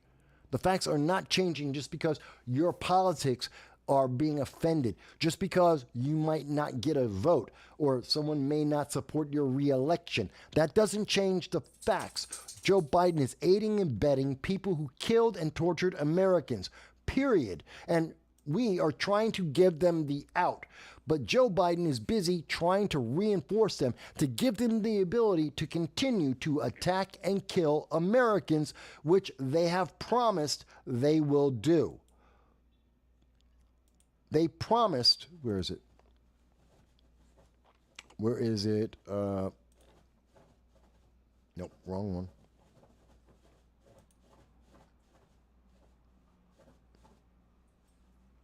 Oh, where did I have that article?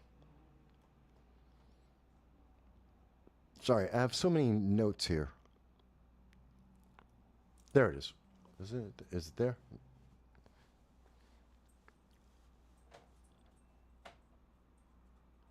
It's just amazing to me, folks.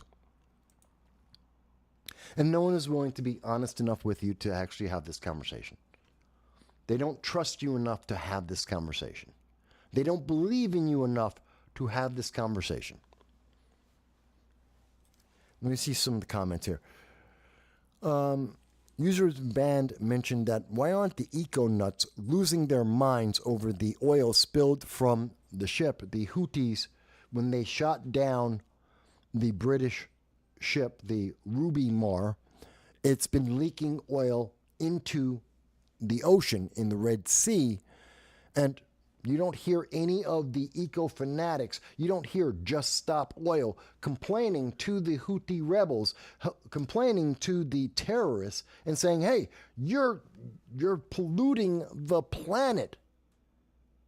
You make a good point, user has been banned. No, they don't question that. It's okay. Oh, they're only worried about pollution from America. You know, the country that has reduced the most greenhouse gases in the world. That all of Europe and all of England combined do not equal the amount of greenhouse gas reductions that the United States does by itself. That we lead the world in this eco change. And the people who are creating the problem, that would be China, that would be the various nations throughout Africa, that would be terrorists like the Houthi terrorists. Yeah, they don't say a word to any of them because they aren't going to listen to them, because they're not worried about the next election.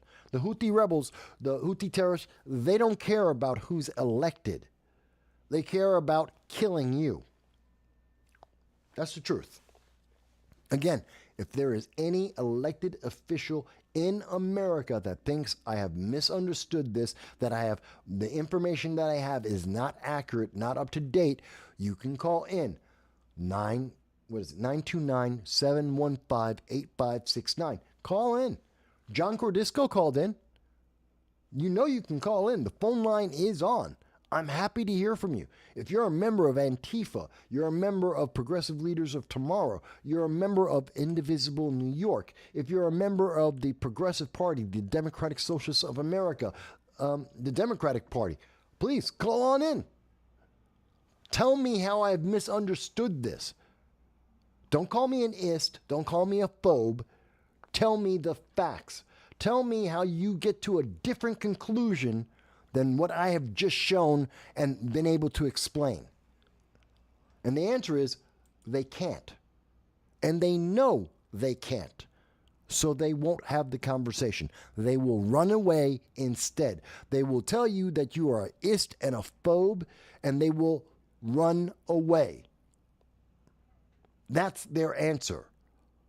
They're not honest. They're not true. They don't want to have the conversation. They cannot defend the evil that they are supporting and that they are demanding that you support. I don't understand this. Why won't the media call this out? They should call this out. This should be absolutely called out. But they won't. But they won't. Okay. So we've been talking for about an hour and a half now. We've mostly been talking about what's been happening overseas. And this is all affecting you. You may not think, well, Mike, is this really the most important thing to talk about? Yes. Because the Houthis are causing, when they're attacking these cargo tankers, they're not just poisoning the ocean. Well, that affects you. All the eco-fanatics, they're all crazy about climate change. Oil in the ocean, that's not good for the planet. So it's affecting you. And it's affecting you because the goods, the things that you're going to buy, they're going to be more expensive. And you're going to have energy is going to increase because, again, they're spilling oil in the ocean. So that's going to be more expensive for energy going forward. You're going to pay more in your gas tank. You're going to pay more for electricity. It's going to affect you. And God forbid you have to go overseas for a business trip. You might be the next target. So that you have to take more precautions. Your government, if you're going there on a business trip, your business has to spend more money to protect you because you're going overseas. You're on a vacation. You have to spend more money because you need to be protected where you go. Because the rebels think they can attack you anywhere. And they're willing to do it. We saw them do it October 7th. And we know that the Biden administration won't stop them. They won't protect you. They won't even try to save you. They didn't save anyone from Ukraine. They didn't save anyone from, or rather, they abandoned 5,000 Americans in Afghanistan, 10,000 in the Ukraine, 15,000 in the Sudan. I know I say these things week after week. Folks, this is all verifiable. Don't just take my word for it. Not only is the news available to you here, contact your member of Congress. Call up to your senator. Go to your congressman or woman and ask them to verify everything that I have said. Ask them to show you the evidence. Show us a plan on how they're going to get back the American troops. Yes, Joe Biden just gave humanitarian aid, 38,000 meals to the people of Gaza. Fantastic. How did that get the Americans released? Did even one hostage from America get released because of that? No. Think about it. We gave them food for 38,000 people. We got nothing. Do we even know if the Americans are still alive? No. We didn't even get told that. And you're listening to Rashida Tlaib, you're listening to Ilhan Omar, you're listening to the Democratic Socialists of America and Harvard and Cornell University, and they're demanding, you've got to do more. Give them more. Help them fight more. What about the Americans that are hostage? What about the Americans that got killed? Well, we don't want to talk about that. That's not important. You're not supposed to think about the innocent civilian Americans that are being tortured right now. That's not important. You have to give food and money to Hamas. And let's be honest, you're giving food and money to Hamas. It's Hamas that will kill their own people. We know this. We've seen this before. We've covered this before. Hamas does. Now, I know everyone's saying, oh, wait a minute, 200 people were shot because America, and this is again going back to Joe Biden being an idiot. Joe Biden airdrops 38,000 meals into Gaza. The people start a riot to get that food. Hamas needs that food for their troops, for their soldiers, for their fighters. So they shoot them. They shoot the people. That's not Israel who did it. That was Hamas that did it. Just like when Hamas was firing rockets and hit their own hospitals, when Hamas was trying to kill Israelis, they were firing rockets at Israel and it hit part of Gaza because Hamas doesn't care. They don't care who they kill as long as they can eventually kill Israel and America. They don't care. And they need more food for their troops. So they're willing to shoot their own people. To shoot their own people. It's not new. We've been giving billions of dollars in foreign aid. We have given enough money, billions of dollars, to be able to feed, to give electricity, to have water, to have energy. We've been doing that for years in Gaza. Billions to essentially a city. We've been spending billions on this one relatively small city, and they have nothing. And yet they don't have any energy somehow. They don't have any power plants somehow. They don't have any water supplies somehow. They have the plants, they have the facilities, but they have the money to buy rockets, tens of thousands of rockets. This is why the left will not have this conversation, because they cannot justify it. If you actually know what has been going on, if you have been paying attention to the details, if you look at the news outside of the United States, then you will get a full picture of the problem, and that would not make you vote for Joe Biden. That would not make you vote for Democrats, because their policies are making the problem worse. They're not effective. They're not efficient. No one respects them. No one fears them. Why would you vote for them? And that's why you don't hear about this. Quote me on that. You can quote me on that, folks. All right, so let me go on. Bear with me. All right. So, an hour and a half, we've covered international news and how it's affecting the rest of the world, how it's going to be affecting you going forward. And this is the reason why you should be involved, why you should be talking to your elected officials to get them to make a plan, an effective plan. Not to just do something to say they did something, but to do something effective.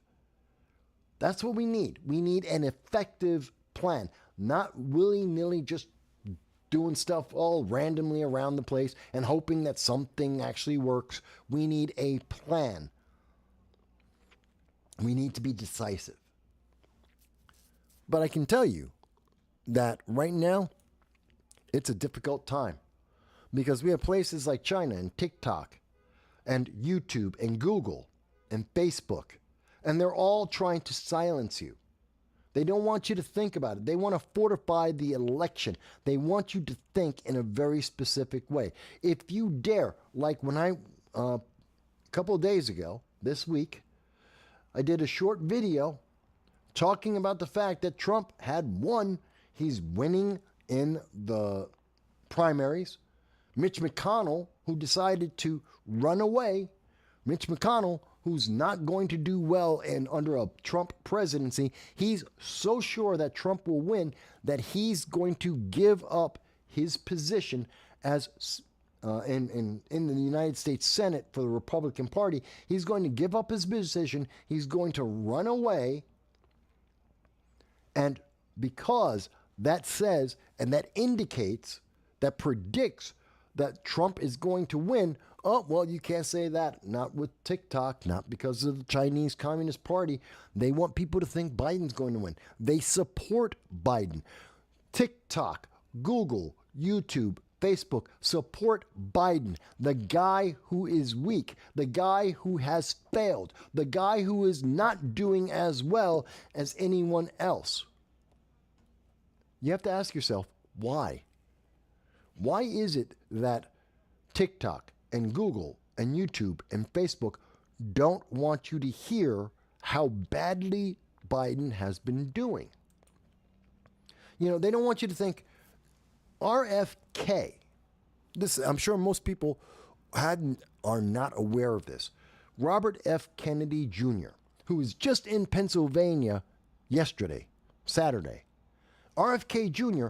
is on the ballot in Georgia and Arizona. He is a third-party candidate, and he will be in the election, the 2024 election, on the statewide ballot in Georgia and Arizona. Third parties don't usually get to be this popular. He's not with the Libertarians. He's on his own, and he's getting states. He's getting onto the ballot. There's another voice.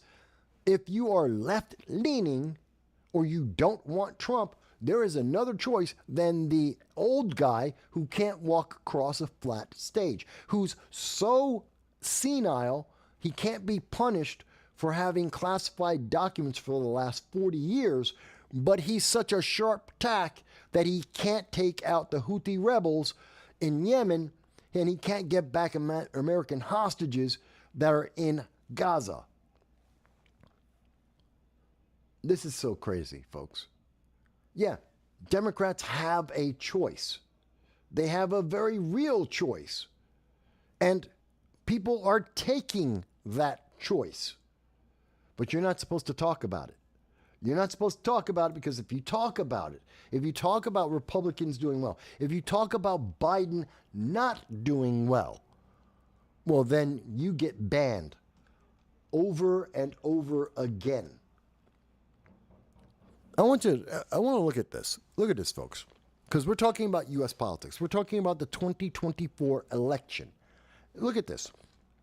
In Michigan, this week, Donald Trump won with 68% of the vote. 758,000 people voted for Donald Trump. 758,000 people. When you look at the Democratic Michigan primary, even if you were to include all 101,000 people who voted uncommitted, that's the pro-Hamas. 100,000 people are in favor of Hamas. They want to support Hamas. Hamas that will genocide American citizens. Hamas that will kill American citizens, civilians, in the middle of the day, out of the blue. 100,000 people who support Hamas running around and having Americans that are being tortured and being sexually abused and used as human shields as we speak. 101,000 Democrats, even if you add every single one of them to the number of votes that Joe Biden got, he got 81% of the vote. You put it together and you have 724,000 votes. 724,000 votes for Joe Biden versus 758,000 votes just for Donald Trump. And that's without all the Republicans voting.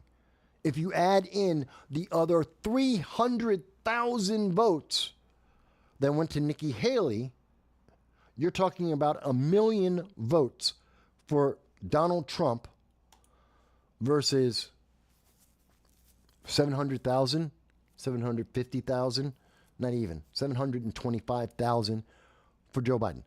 That is a big difference. Donald Trump's winning. No one in the media wants to put it that way. They don't want to word it that way. Joe Biden is losing, even in the Democratic strongholds. Even if the Democrats were unified, they're losing. They are losing the election, and everyone knows it. It's that obvious. And we know that, this isn't a fluke, because when you look at Donald Trump and you look at him in other states, like in Idaho, 84,000 votes, he's winning. You look at over in Missouri at the moment, still going on, he's winning. But you're not supposed to talk about that. The news media wants to focus on Joe Biden. Joe Biden's a great guy. Joe Biden's doing such a great job. Joe Biden just fed Hamas, our enemy. He's feeding our enemy that is actively trying to kill us. Isn't he such a great guy, that Joe Biden? No, he's an absolute... Well, there's a bunch of words I could use, but I won't use them. And so I think this is important to understand. How this is being manipulated right in front of our face, because people are either not asking the obvious question, or they're telling you you can't talk about the obvious answers. But even as they try and restrict us, even as they're trying to silence you and me, here's a poll that you probably have not seen. This is a CBS News poll. CBS did this with YouGov. March 1st, 2 days ago. This was Friday. 2,159 adults. CBS is hardly a conservative or Republican outlet. They are left-leaning. This was a left-supporting poll. This was trying to motivate Democrats to vote. The questions they were asking were questions based on What will sell to Democrats? What do Democrats care about for the commercials to support Joe Biden and Kamala Harris in 2024? That's what this poll was made for. And the first thing they say, generally speaking, do you feel things in America today are going, and the answer from 66% of the people, bad. Whether it's somewhat bad or very bad, America is bad. We are in trouble in America. 66% of the left-leaning poll done by CBS News. How would you rate the condition of the national economy? Well, that's pretty easy. 57% of the people who took the poll will tell you it is bad. It is either fairly bad or very bad.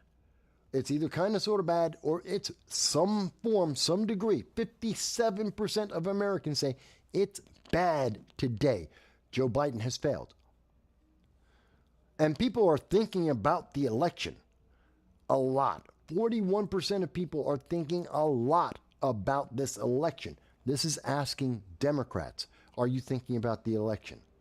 77% of the people who are taking the poll said they are absolutely, definitely going to vote in the 2024 election. This is from CBS News. This is targeting Democrats. And when they say, would you vote for Joe Biden? 48%. Only 48% would vote for Joe Biden. If the 2024 presidential election is between Joe Biden and Donald Trump, which it is, who would you vote for? 48% said they'd vote for Joe Biden. 52% say they vote for Donald Trump.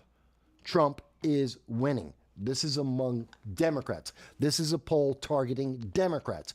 52% will vote for Joe Biden, will vote for Donald Trump, not Joe Biden. That's the majority.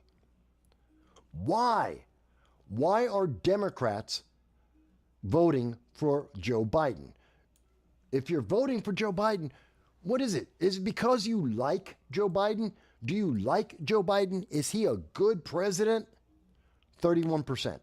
Less than a third of the people taking the poll targeting Democrats says that Joe Biden is, that they like Joe Biden. 21% say they'll vote, they don't care. They just vote Democrat. 21% of Democrats who are going to vote Democrat no matter what. Doesn't matter what they have in front of them. It could be a donkey, it could be a glass of water, it could be AOC. It doesn't matter. If it's Democrat, they vote Democrat. Don't count those people. They're useless. 31% will vote for Joe Biden. 47% of Democrats are just voting against Trump. They are never Trumpers. They don't care. Their only answer, the only thing they're interested in is not voting for Donald Trump. That is what I call a wasted vote. That is a problem. They're not in this to get the best candidate. They're not in this to have the strongest president. This is about personalities. They just don't like Trump. Doesn't matter if he's good or not. They don't care about that. Mind you, when you're talking about the Republicans, when you're looking to people who are voting, the 52% of people who want to vote for Donald Trump, 51% say they like Donald Trump. Only 17% are going to vote Republican straight down the line. 21% of Democrats, almost a quarter, are voting straight down the line Democrat. Only 17% of Republicans vote straight down the line Republican. Only 32% will vote for anyone but Joe Biden. Do you notice the difference in the numbers? People actually want to see Trump win. They actually prefer Trump based on the politics. There was another question in here. This is, again, all from CBS. This isn't from Fox News. This isn't from the right. This is from CBS, the left. Where was it?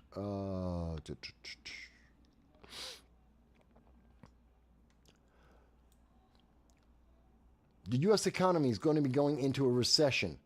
Whoa. Is going into a recession.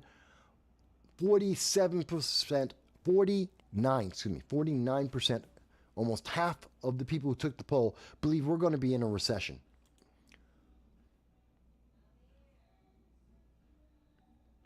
Overall, how would you, let me show you. Overall, how would you rate the Biden presidency? Poor. 45% say that Joe Biden's presidency has been poor, which would mean bad, which would mean horrible, because you start with excellent. What's the opposite of excellent? Bad. They use poor because it sounds nicer, because it sounds softer, because it's not as strong, because they might be able to convince you to change your mind. If they didn't say bad, they said poor. Because the opposite of excellent isn't poor. The opposite of good isn't poor.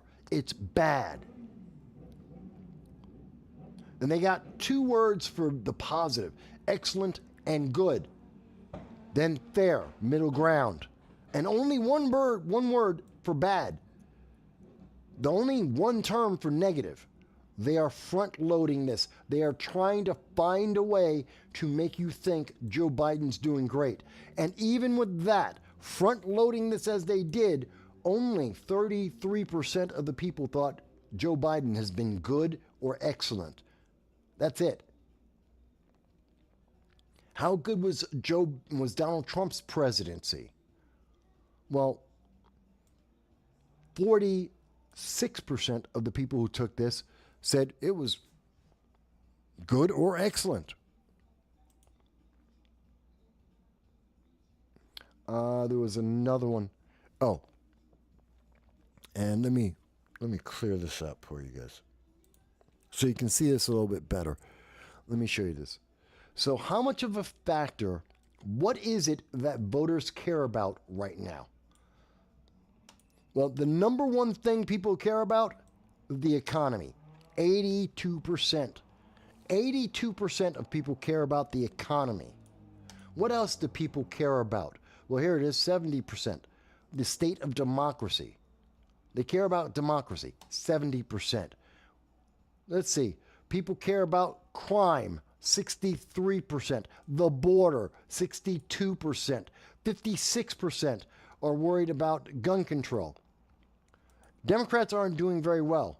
How many people are worried about Hamas? 37%. How many people are worried about diversity, DEI? Diversity and inclusion and equity, 43%. How many people are worried about abortion? 51%. That's not good. That doesn't help Democrats win. Democrats are in deep trouble. And the polls from CBS, and I will have the link at the end of the show so you can see it for yourself, they are in deep trouble. It's got nothing to do with left or right. It's just the fact. They have screwed up our nation so bad that Democrats are losing on every single issue. And that's on top of the fact that Newsweek just noticed that, hey, Joe Biden is just too old. Not Donald Trump. Joe Biden is just too old. That came out today at 10:48 a.m. Now, they make it a little difficult to figure out, but it's here. 61% of voters, no, here it is. That's in 2020. All registered voters, 3/4, 73% of people who took a Siena New York Times poll said 73% Biden is too old. Biden's just too old. Now, by contrast, 42% say that, only 42% say that Donald Trump is too old. These men are like a couple years apart. 77 and 82. They're 5 years apart. But the difference, those 5 years, yeah, 3/4 of America says that Joe Biden is too old. That's on top of the fact that we have a poll that says no one thinks he's doing well, that no one wants to vote for him. Nobody wants him. And then you add that into another poll that says, 73% of people think that Joe Biden's too old. 42% say it's too old for Donald Trump. Gee, that tells you something right there. You don't have to like these numbers.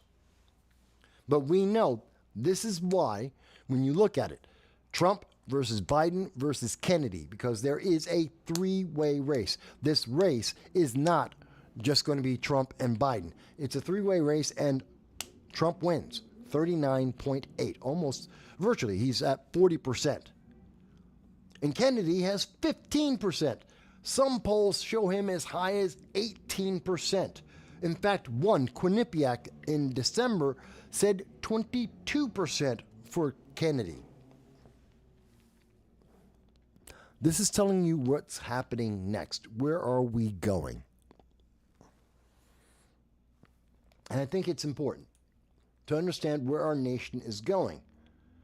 Because in the meantime, we have nut jobs like Kamala Harris is going to be involved in the Gaza ceasefire. This should terrify people. This will get Americans killed. Kamala Harris has failed at every single event she has ever been at. Everything she has been told to do as vice president, she has failed. The southern border, she's in charge. Kamala Harris is in charge of the southern border. We have had record-breaking numbers of illegal aliens entering the United States, and Kamala Harris is in charge of that. We've sent her to South Korea. She pissed off our allies in South Korea. She was sent over to the Ukraine, and Russia decided to attack right after she got done speaking. Kamala Harris has failed. When she went to in Tennessee, instead of talking to the parents of the 3 9-year-olds that were killed by the Tennessee trans shooter, Kamala Harris went to the Democrats and did a fundraiser to make sure that they would get reelected. She never talked to the parents of the dead children. This is Kamala Harris. This is how much care and concern she has for the public. This is how much love she has for you and I. This is how horribly she does her job. And she's going to be in charge of getting back the American hostages. She's going to be in charge of getting them back alive. Are you kidding me? Is this who we want to have in this conversation? Hell no. Again, give me the Thai president, the prime minister of Thailand. Let him negotiate for the Americans. Why? Because the Prime Minister of Thailand got all 17 of their hostages released in the first round of, in the first 3 days of all of the ceasefire that happened last year in 2023. He got all his people back. Joe Biden, nothing. Kamala Harris, they'll probably take more hostages. It's insane. Again, if you think I am wrong on this, if you think I have misunderstood this, if you see the evidence I am providing for you, I'm showing you domestic and international news media that is saying what I am saying, that are telling you this information. If you think I'm wrong, tell me why. You can do it in the comments. You can do it in the comments, or you can call in. I'm more than happy to have that conversation. But I don't think anyone's really having this conversation with you. They're telling you how to feel. They're not telling you why you should feel like that. You should support Joe Biden. Why? You should support Democrats. Why? You should support Hamas. Oh, hell, please tell me why. Oh, Hamas, they're the good guys. That's why they killed a bunch of Americans. That's why they're torturing Americans now. That's why they won't even tell us how many Americans that they tortured, that they kidnapped. They won't even tell us how many are alive. and we should be giving them money and food and support. Please tell me why. Why should we be giving them anything? No one wants to have that conversation. There is no one in the mainstream news media that is having this conversation. No one will put it to you this honestly, because it is an honest statement. That's all. I'm trying to be honest with you. Why should we give Hamas anything? No one in the news media wants to have that conversation. And Joe Biden, by the way, he doesn't even know what's going on. This is from The Guardian. Again, left-leaning. This is from The Guardian. The Guardian is covering this. Joe Biden doesn't know. He confuses Gaza with the Ukraine. Remember, he was confusing Egypt with Mexico just a couple of weeks ago. What was it, 2 weeks ago? And he didn't know the difference between the leader of Mexico and the leader of Egypt. And now he's confusing Ukraine with Gaza because they're all the same thing. He has no idea what he's doing. Yes, no wonder so many people think he is just too old. 73% say he's too old. No wonder 57% say that he is screwing up America, that America is worse under a Biden-Harris administration.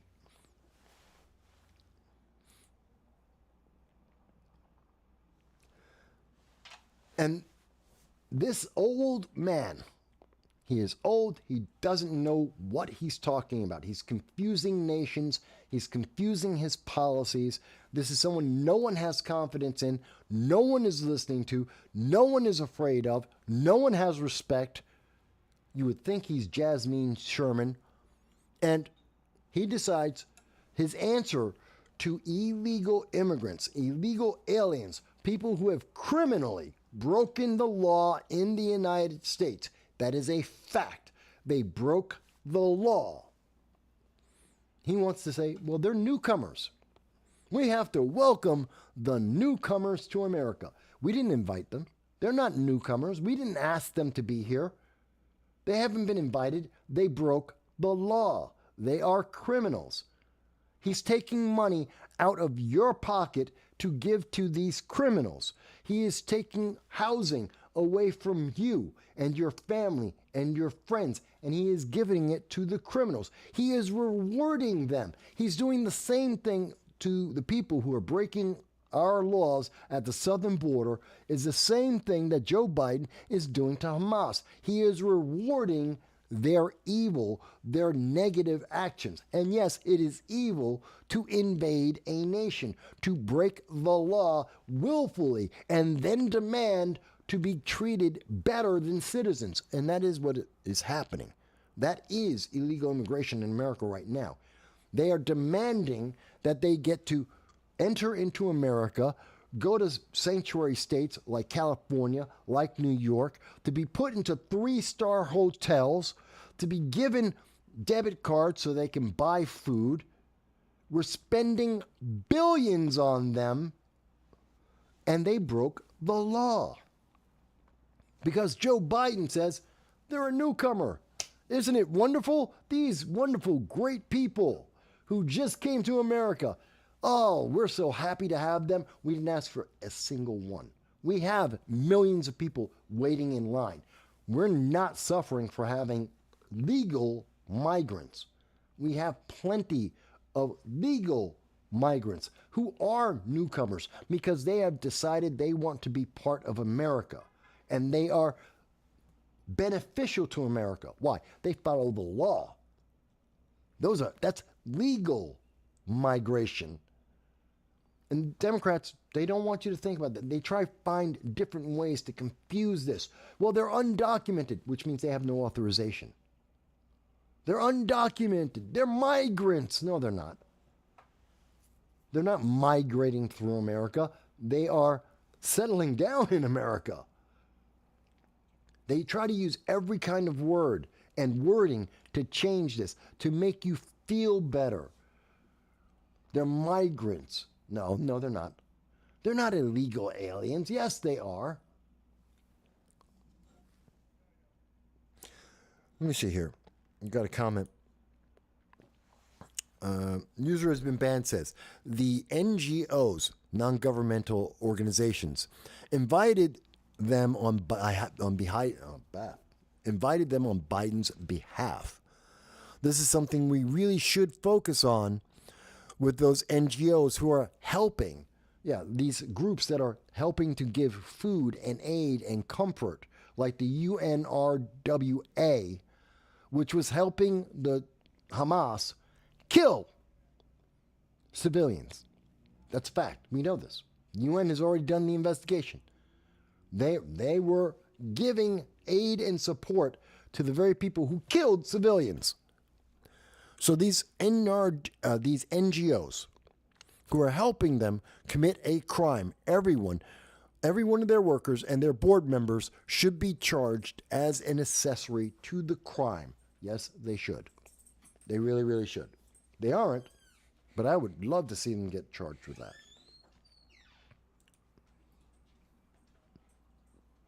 Okay. Getting a message from... I'm getting a message from the puppy. Come here. Come here. Oh, God, he's getting fat. I tell you, every week he gets fatter and fatter. He really does. This is Con. Yes, I know. Say hi. Oh, I know. No, it's that camera.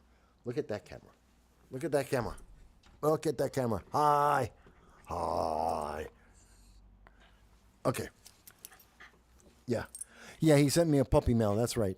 He said, hey, I want to go outside. Okay, so we've still got a little bit more to talk about on the show.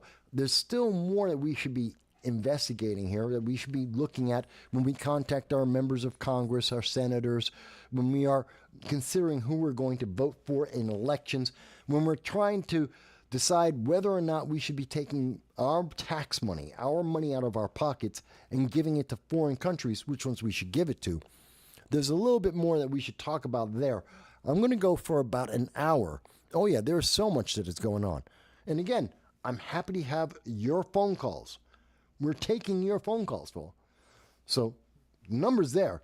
Even if you disagree, I am happy to hear your voice. Of course, the left never wants to talk, but I'm always giving them the opportunity. But we're going to be right back. So what we're going to do instead is I'm going to step out for about 1 hour. 1 hour. That means we'll be back at 5:45. Okay?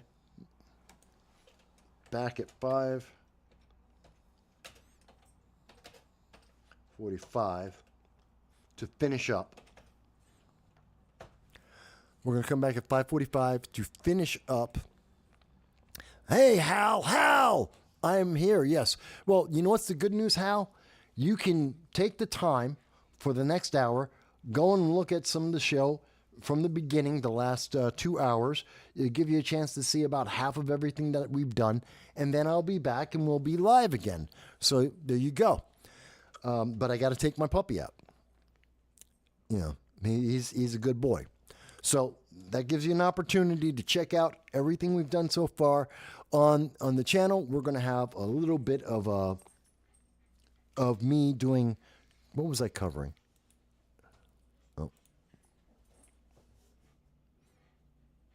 Oh, yeah. So I'm going to explain. The video you're going to see is from last year, talking about the potential of World War III or 3 regional wars. It's about 55 minutes long, and then we'll be back here to finish up. And I look forward to hearing everyone.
criminal who was correctly and justly put through the Russian process and convicted of a crime that she admits she committed, and the United States gave up the leading arms dealer in the world, someone responsible for civil wars and riots and death around the globe, especially in Africa. It was a massive political faux pas. This was a mistake. The math didn't make sense. Brittany Griner isn't worth the world's largest arms dealer, someone who is wanted in multiple nations for many, many decades. And they traded an entertainer for her? He left an American citizen, a soldier, someone who was declared an innocent. He left them in Russia, former United States Marine, but got the entertainer instead, reinforcing the fact that Joe Biden was focused on politics, on how this looked amongst his core base of supporters. Brittany Griner was negotiated for and released because she's black and gay, and it was politically advantageous. Not because that was a fair trade, not because that put an advantage to the United States. The advantage, in fact, was for Russia and for warlords around the world. In releasing Victor Bout, the United States increased the net global terror in the world, which reinforces for Russia and China, Iran, and North Korea, it reinforces the thought that the United States is weak, that they are more focused on politics than consequences of their actions, and that there is no strength behind the United States and its military. We did recap much of this earlier this year. January 19th of 2023, we recapped something that was very important about this, because throughout this process, and most recently, even in NATO, there was fracturing. Germany would not send tanks unless the United States sent tanks. Poland was willing to send their German tanks to the Ukraine, even if Germany said no. That would have caused a division. That would have broke NATO, having its nations fight amongst each other about the support and the level of support they would give to the Ukraine. Joe Biden, the leader, had nothing to say to these nations until he did exactly what Germany wanted him to do, what Germany had forced him to do. After spending weeks saying that the United States would not send M1 Abrams tanks into the Ukraine, that we would not give them to them, we gave the Ukraine 31 tanks. The problem here is we didn't want to give that to them because it requires American troops to go with those tanks, because the Ukraine is not capable of maintaining those tanks or training people to use those tanks. They need American soldiers on the ground. Just like in Germany, to use the Leopard 2 tank, it would require German troops on the ground. So Germany forced America to go first, to take the lead, to put their troops first. Germany was manipulating America. And the world watched that manipulation and saw that it was effective. That leads us to where we are now, where, according to ABC News, just on February 18th, Russia was accused of committing crimes against humanity by Vice President Harris. Well, as we have already identified, whenever Kamala Harris goes out and decides to speak for the United States, the very worst outcome always happens. They really need to stop having her speak. She's weak. She's not respected. She engenders the exact opposite reaction of whatever it is she's there to do. And she was there to try to embarrass Russia and Vladimir Putin, to threaten them with a question that is very important. What are you going to do? Threatening Russia, threatening Vladimir Putin, saying that they've committed crimes against humanity, that they will be punished by the world. What do you think they're going to do? Are they going to back down? Are they going to stop? to only be punished further? It was an empty threat that was reiterated by Antony Blinken, as we mentioned today in a tweet.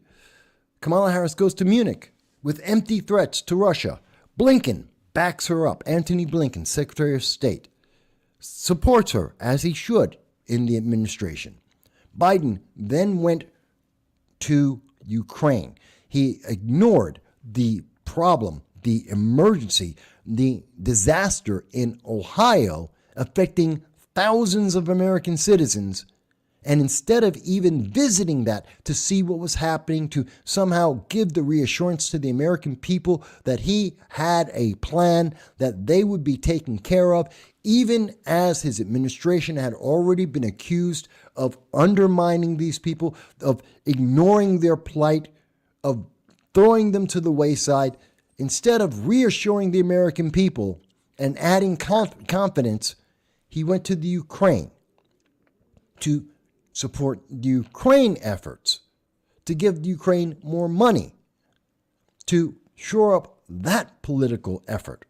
Why would Joe Biden go to the Ukraine instead of to a disaster site in the United States? A disaster site that his administration had been negatively attacked for, that they were being beat up in the news media, and American people had lost faith, were losing faith actively by day because of the response. Why wouldn't he go and reassure the American people?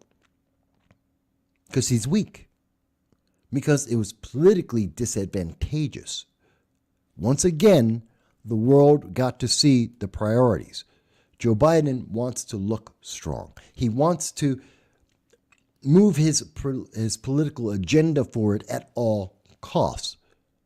But he's not willing to actually do something substantive. It's like in 2019, 2020, in the election campaign. There was no substance, but there was a lot of talk. There was no understanding of consequences, but he wanted to look good. And because Kamala Harris has no respect in the world amongst world leaders, because there was an empty threat, even if it came from Antony Blinken, Secretary of State, because Joe Biden was willing to throw American citizens under the bus again for the third time. 5,000 Americans in Afghanistan, 10,000 Americans in the Ukraine, God knows how many thousands of Americans in Ohio. Again, he throws Americans under the bus for his political posturing, showing that he is weak and not concerned about the people, undermining the confidence of America in him, and reducing the likelihood of any consequence against China, Russia, North Korea, and Iran. Therefore, Russia did the only thing that was absolutely logical in that case. Putin decided to strike back harshly. He ended all of the agreements, the nuclear agreements from the START nuclear pact, leaving Russia fully and absolutely capable of using nuclear weapons at any moment, not just in the Ukraine, but for any action, intervention, war, or tension around the globe. It is the riskiest place that the United States has been in since roughly the 1970s. It is the most unsure state of existence for nuclear powers in decades. And this is a direct consequence of Joe Biden and his actions. We maintain on this channel, this is a direct and natural consequence because of what Joe Biden has done, because of what he has presented, because he has no foreign policy, he has no plan, and he does not know how to react to the consequences, because Joe Biden is focused on politics. He's looking to push politics ahead of everything else, including American citizens. And world leaders, especially those who do not like America, see this. And our allies are losing confidence because of this. That's why Japan is now building its own army, why South Korea is threatening to build their own nuclear weapons because they have no belief in the Biden-Harris administration protecting them. And that's why we see that Russia has now said that they are willing to use nuclear weapons.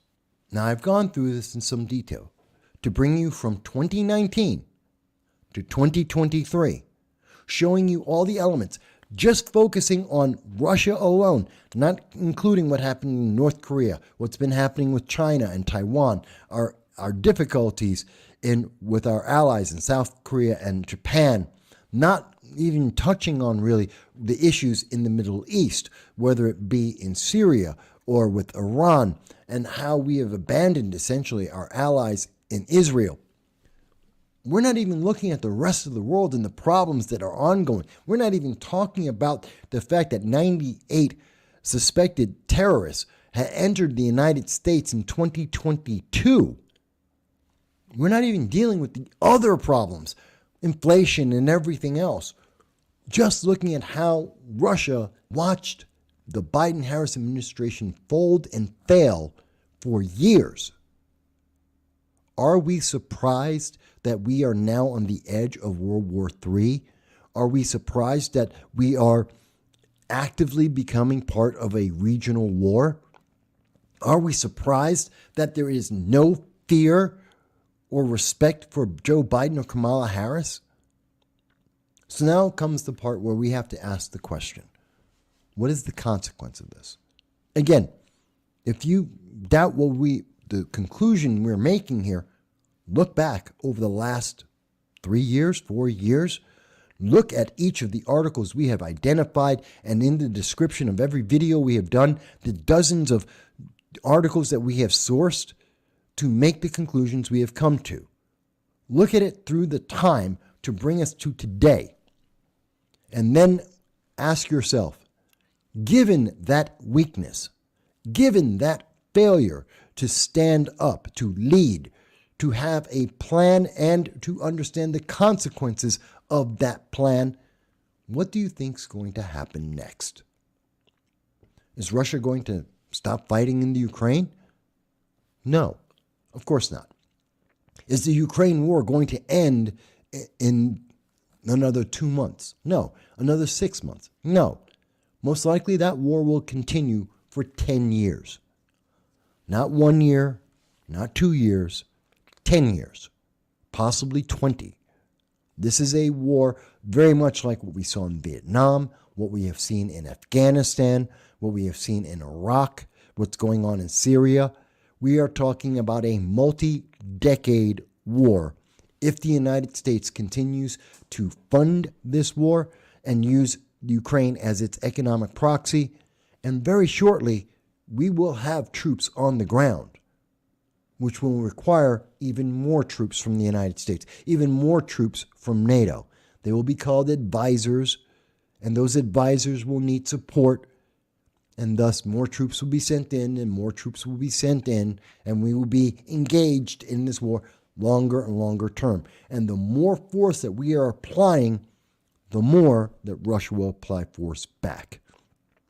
Because Russia is confident that Joe Biden will back down first. Because he has always backed down first. All Russia has to do is wait for the political blowback to be high enough, and Joe Biden will fold. They have that confidence based on years of observation.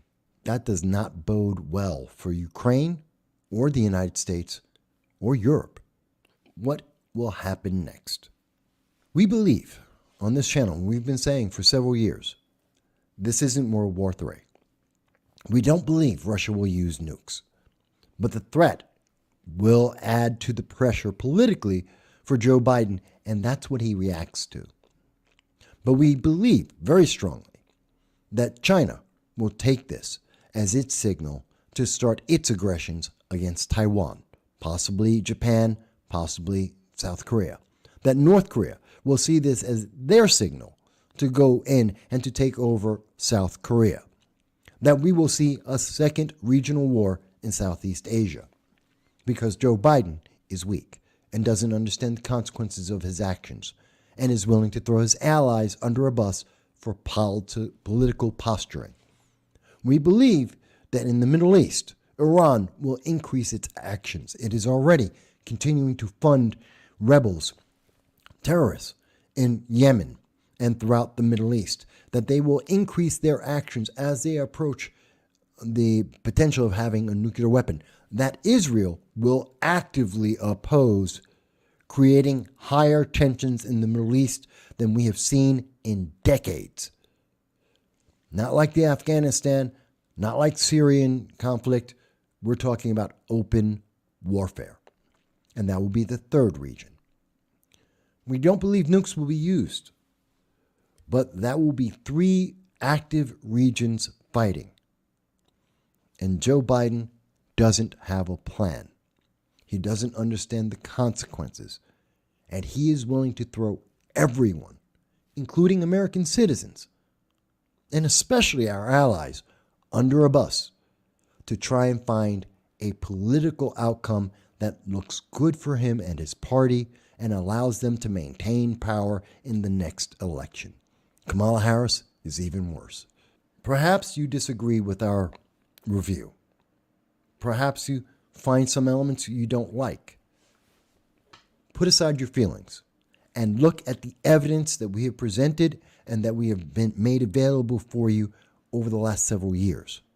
Look at the evidence and the consequences, and then tell us if we're right or wrong.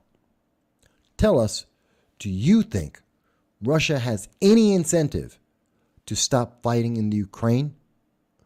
That continued pressure from Joe Biden and Kamala Harris will have any positive impact on Vladimir Putin or Russia? That this is not encouraging China, North Korea, and Iran. We believe that within 5 years, the United States will be engaged in 3 regional wars. Not World War III, but 3 regional wars. But we are open to hearing what you have to say, to see what you think. We thank you for taking the time to go through this with us, to get a good understanding of what has happened that led to where we are today and will lead us to where we will be tomorrow. We hope we will see you on our Sunday live stream at 2:30 p.m. Eastern Standard Time. We thank you for your support, and we look forward to seeing you soon. No Soundbites Allowed is a podcast hosted by Michael Vass. The podcast focuses on providing in-depth discussions on various political and social issues. As the title suggests, the aim is to go beyond quick sound bites and explore topics in greater detail. Michael Vass, the host, engages with guests to analyze and discuss current events, policies, and political ideologies. The live stream and videos cover a wide range of subjects, including politics, economics, social issues, and more. By delving into longer, more comprehensive conversations, No Soundbites Allowed aims to provide listeners with a deeper understanding of the complexities surrounding contemporary issues. AI is listening. Shouldn't you know what AI knows? Aren't you tired of being treated like a child by major media parrots and want to be respected as an adult? There is nothing to lose and a lot to potentially gain, so check out No Soundbites Allowed on all major social media platforms. And we are back. Hello, everybody. Let's see, make sure. Yep, sound is back. Okay. And yes, I know, the lighting is different. I have 2 different cameras, so making do where I can. But I am happy to be back with everybody. Let's see, there we go. There we go. So I am happy to be back with everybody. We were out with the puppy, had to take him out. By the way, if you wonder and you see me with my puppy and I take him out, it's because he's 13 years old and he's starting to have some digestive tract issues. And so we do take him out pretty much once I know his schedule, we try and take him out. And that's why we had to take the break. Now, I apologize. As you noticed, there was no sound for most of the intermission. I apologize about that. That was a problem with the OBS. I thought I had resolved it. I did not. And that's my error. I do apologize for that. We try to do the very best we can. But as some may or may not be aware, this is a one-man system. Unlike the New York Times, unlike CNBC, we don't have 10,000 people working here. This is just me. And I'm trying to do all of the production work as well as provide you with the information and commentary on it all by myself. So please, I apologize for the errors that I have made.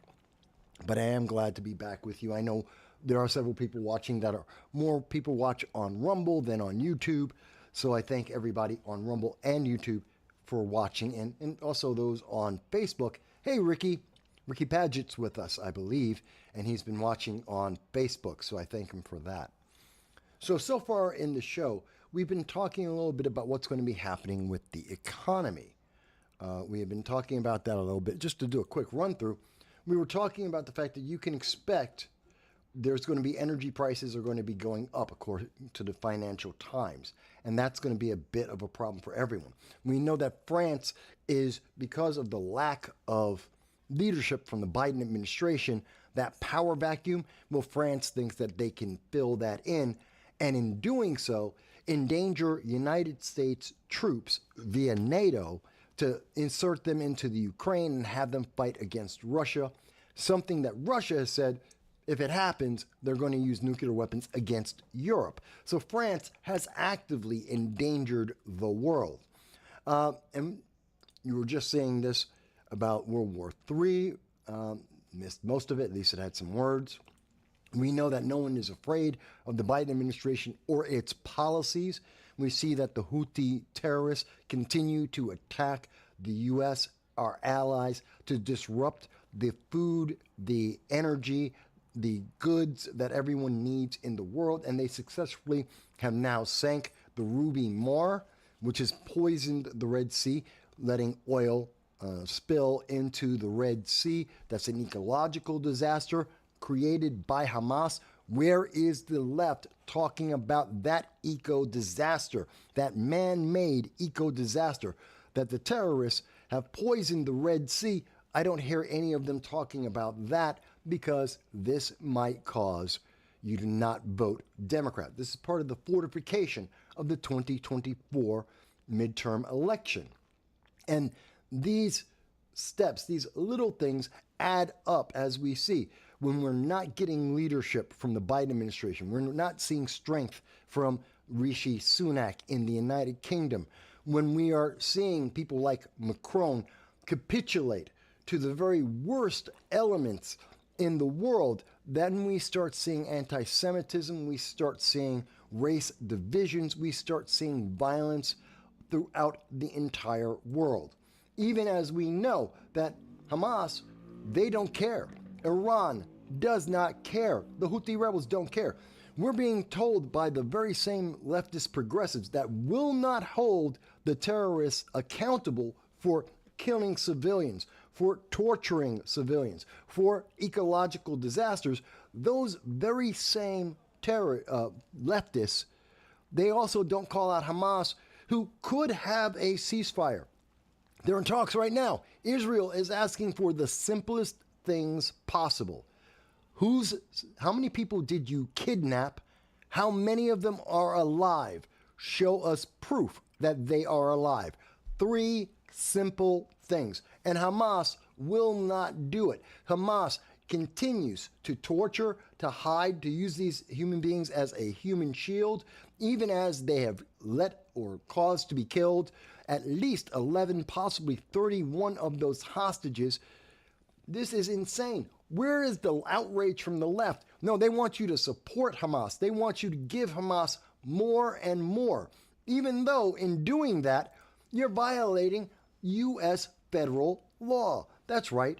In aiding and abetting a group, an organization that has attacked and killed 34 civilian Americans, a group that has kidnapped 22 Americans and tortured them. Well, that's aiding and abetting the enemy. That is a crime in the United States. And when Joe Biden airdropped food into Gaza, he was helping Hamas. He has helped feed Hamas. He has provided them aid and support in their effort to kill Americans. And we need to call that out. The left doesn't want you to think about that. The left wants you to be very happy about that, because the left is terrified. terrified that you're going to notice. And the left wants to silence you. We've seen this from TikTok. We've seen it from Google, from YouTube, from Facebook. We have been covering that no matter how newsworthy the news, if it in any way doesn't say Orange Man bad, then that's news that has to be suppressed. Meanwhile, we're seeing Trump is winning by and large more than Trump. He's winning in the primaries more than Biden. In fact, when we look at the Michigan primary, we see Trump is beating Biden head to head. Republicans are coming out to vote. Democrats aren't. And part of that is because the polls are telling us the very simple truth. Everyone recognizes Bidenomics has failed. The Biden economic policies have failed. Biden has failed to make Americans more safe abroad and at home. Nothing he has promised has actually happened. Kamala Harris has failed in everything she has been assigned to, everything that she has touched politically. It has been a failure, even worse than what Joe Biden has been doing. And that's why 57% of the people in the United States are not happy with the Biden administration, and they do not support Joe Biden.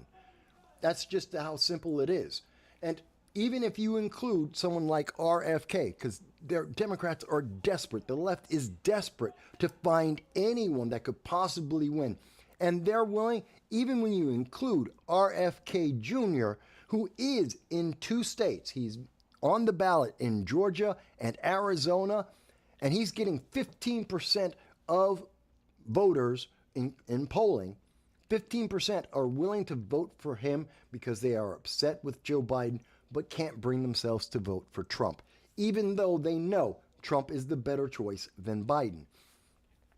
And even with that, Trump is still winning the race. It's just that simple. Meanwhile, we have the threat that that Kamala Harris is going to be involved in the ceasefire talks. Ceasefire talks that Antony Blinken failed to get people to come home. Joe Biden has failed to get Americans home. The Thai president has succeeded in getting all of his people, all of the Thai nationals that were taken hostage by Hamas. They got them home months ago. But Antony Blinken, Joe Biden, Lloyd Austin, they've all failed. Now they're going to let Kamala Harris do it, and God help us, that will cause us to have even more hostages, not less, based on her track record. Just look at all the illegal aliens that she stopped coming into America. None of them. She's allowed them all to come in.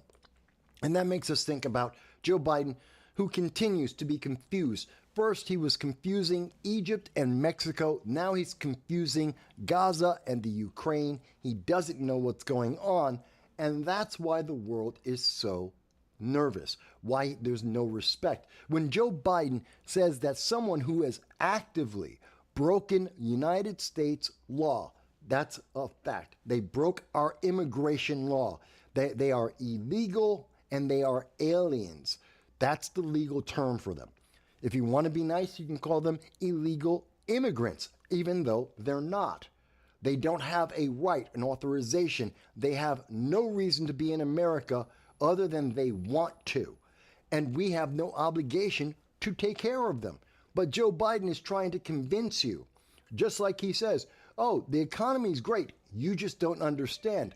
The illegal aliens, they're newcomers. You just don't understand.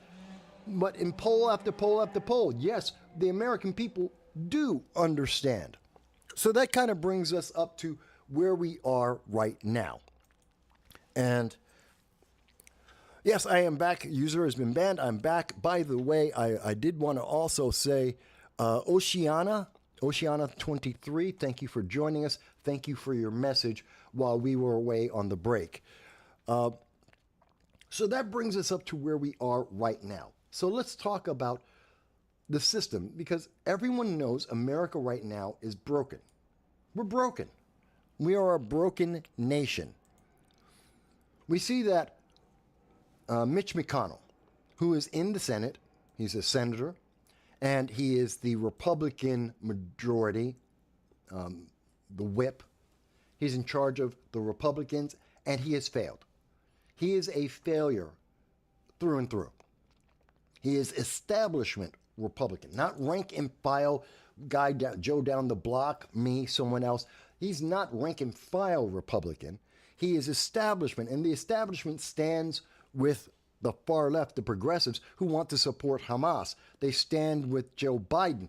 McConnell wants to have the status quo. He wants to be able to maintain the power that he has and the other establishment Republicans have, which is not in the best interest of the United States. So even as we see that that Donald Trump is winning state after state after state, hands down, he is devastating Nikki Haley. He's beaten everyone else that has come up before him, and now he is devastating Nikki Haley, who continues to be in the race. I have no idea why. Nikki Haley is not an option anywhere. She's barely pulling 3% of many of these races. She's not on anyone's radar. She cannot win, and we all know it. But there are Democrats and some supporters of the establishment that are holding out hope with Nikki Haley that she might do something. And McConnell had to come to the realization that he is going to lose power. We know Trump is going to be the Republican nominee. There's nothing on the face of the earth that will stop that. He's going to be put back onto the ballot. There's a conversation in the Supreme Court right now with Super Tuesday coming up, the Colorado ballot being in jeopardy. He's going to be put back on because the 14th Amendment does not apply to President Trump because he was never convicted of a crime. He didn't commit insurrection. No matter how much the Never Trumpers, no matter how much the Democrats want to feel like he did, that they want to feel that they are correct, there is no evidence. And in America, your feelings are not considered fact. That isn't proof. There is no evidence. There is no proof. There is no conviction. And therefore, Trump's going to be on the ballot. And McConnell can see this. The establishment see this. And they are taking action. McConnell has to endorse the obvious front runner of the Republican Party. But his answer to that was resign. He went out, he endorsed Trump, and then he resigned, which is rather cowardly, I think, and it shows some of the weakness that's going on.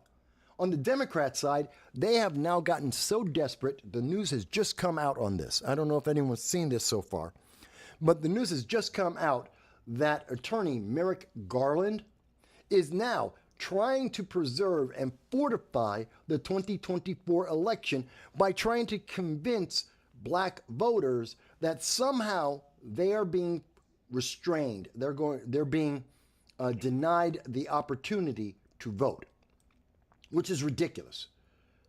But he's out there right now, and he's trying to say that black people are being discouraged. You cannot vote if you are black.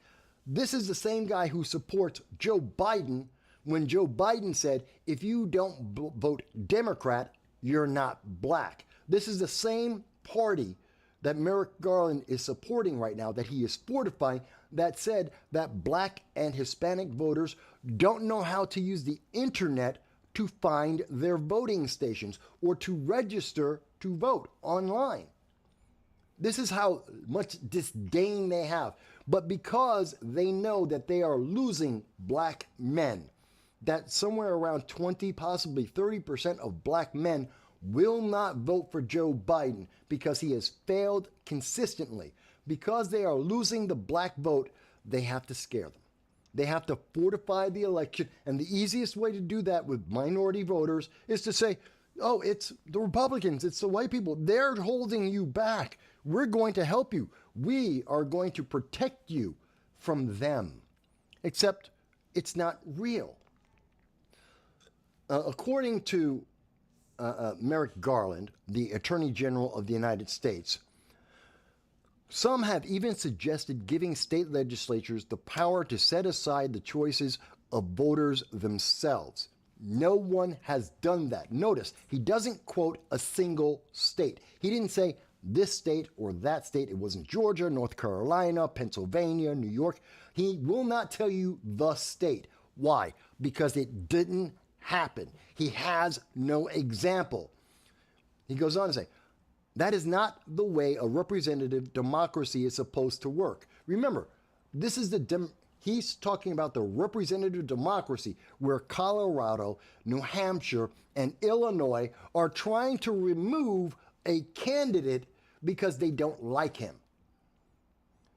He's upset because of this imaginary denial of black voters in Georgia, in Texas, that doesn't exist. By all data, by everything that can be found, there is almost a non-existent difference between the number of blacks and whites that are registering in Georgia, in South Carolina, in Texas. They're almost exactly the same number of registered voters that are black or white.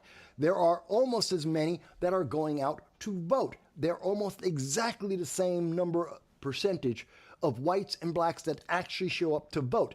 They are not being disenfranchised. They're discouraged. They have given up. They're apathetic because they keep watching that as they vote, people like Joe Biden aren't listening. They aren't helping America. And so they're giving up.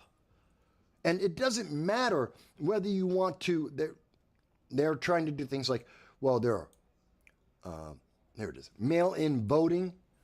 No one cares. No one's using the mail-in voting, not because they can't use it, because it doesn't matter.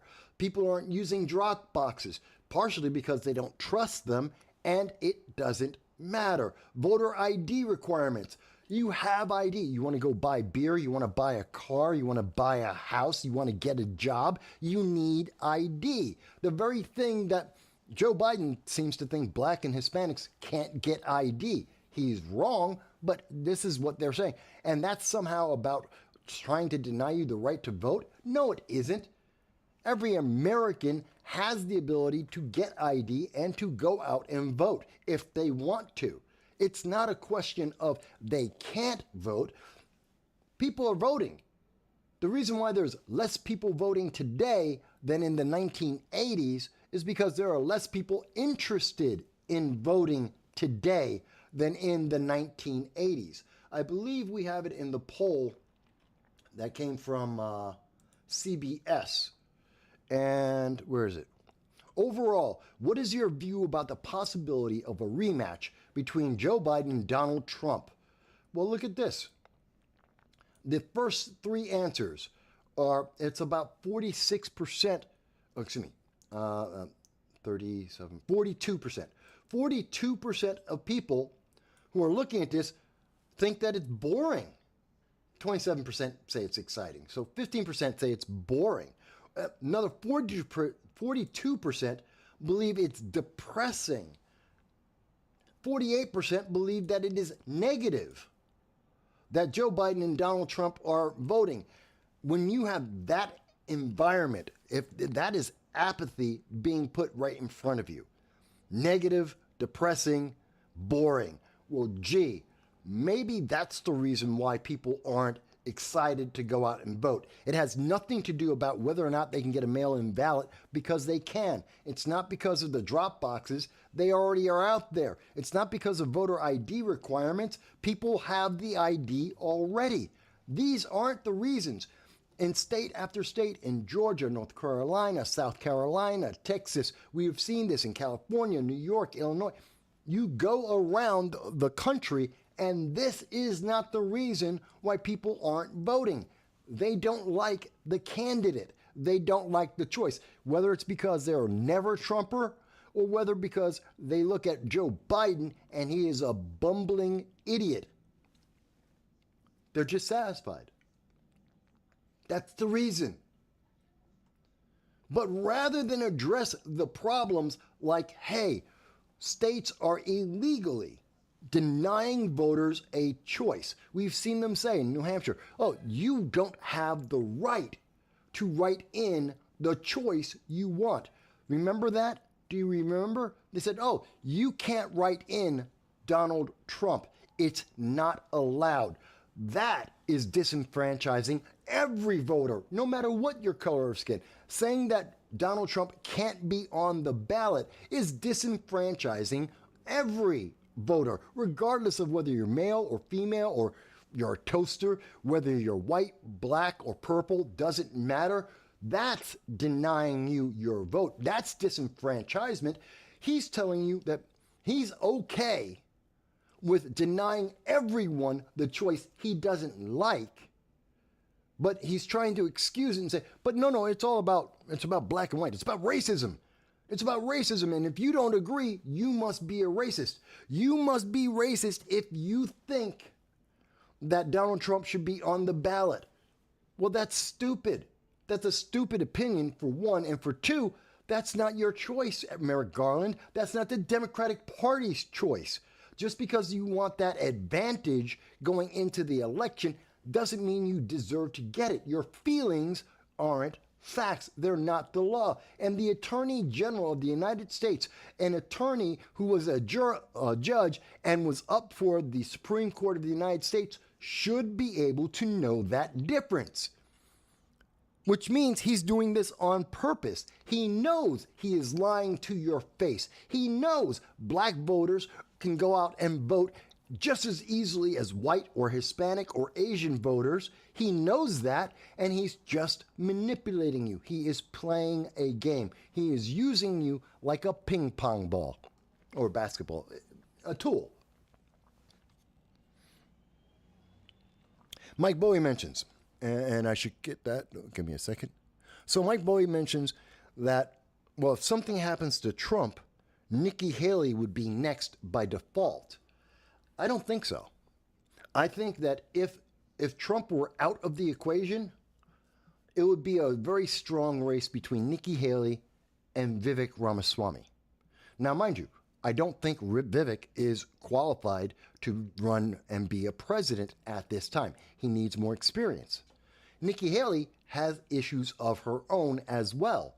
Although she's good with international policy, she fails on the domestic side, and she's far more establishment, which is also a problem, which has led us to the problems we're dealing with now, because we've had decades and decades of establishment members of Republican and Democratic Party that have led us down this path, which is destroying the infrastructure and the economy of the United States. So that's not a positive. Her ability to deal with international politics, yes. Everything else, not really. And I think that if the public were forced into a path where they didn't have Donald Trump and they could only have someone else, the B team, I still don't think Nikki Haley would win. I really don't. The only reason why she's been doing as well as she is because Ron DeSantis is out, because Vivek Ramaswamy is out, because everyone else has dropped out, and Trump, he's winning. So she being in the race is free advertising for Trump every time he beats her. When he beat her in Idaho, when he beat her in Missouri, when he's beating her in Nevada, everywhere that he's beating her, that's free advertising for Trump. So he wants her in the race. That's actually good for him. Costs him less money. But maybe it's just me. Maybe the Never Trumpers agree with Merrick Garland that there's some big scheme. It's not the fact that your vote, your ability to vote for someone is being manipulated. It's being controlled, approved by the Democratic Party. That Democrats approve who you get to vote for, which is not constitutional. That is not the right of any state nor the federal government. They don't have a right to tell you who to vote for. That is something that we see in authoritarian governments. We see that in China. We see that in the former Soviet Union, where you have a choice between the dead guy and the party. And that's it. That's your choice. And that's what they're trying to do here. You have your choice of Joe Biden and blank. That's it. There is no other option. That's what they want to have. That's what they're trying to get. But I don't think it's going to work. Because again, over and over again, we have seen As the New York Times Siena poll that just came out has said, 65% of voters think the country is heading in the wrong direction. Who's bringing us to that direction? Who's in charge?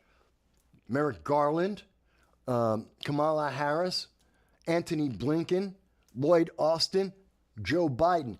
They're in charge. The Democrats are in charge. The Democrats have set the policies. And 65% of voters agree that the government, the nation, is going the wrong way.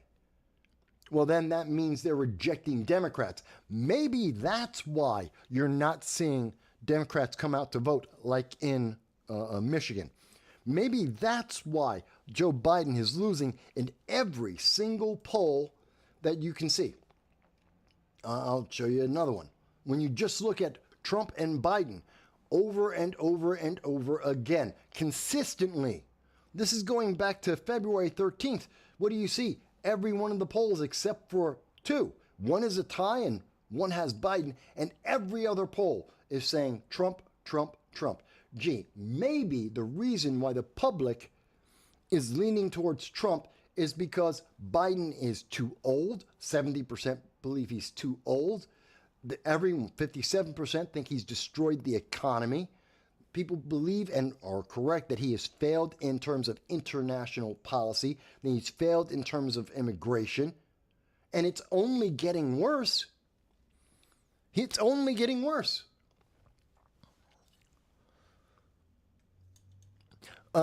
And to go back to Mike Bowie responded that he doesn't think that she's qualified. I wasn't suggesting that you think Nikki Haley is qualified, Mike Bowie. I didn't say that. But why is she sticking around? You're right. She's sticking around because the Never Trumpers need somebody that they can point to just in case they get a miracle. That somehow, miraculously, the Supreme Court says they can take Trump off of the ballot.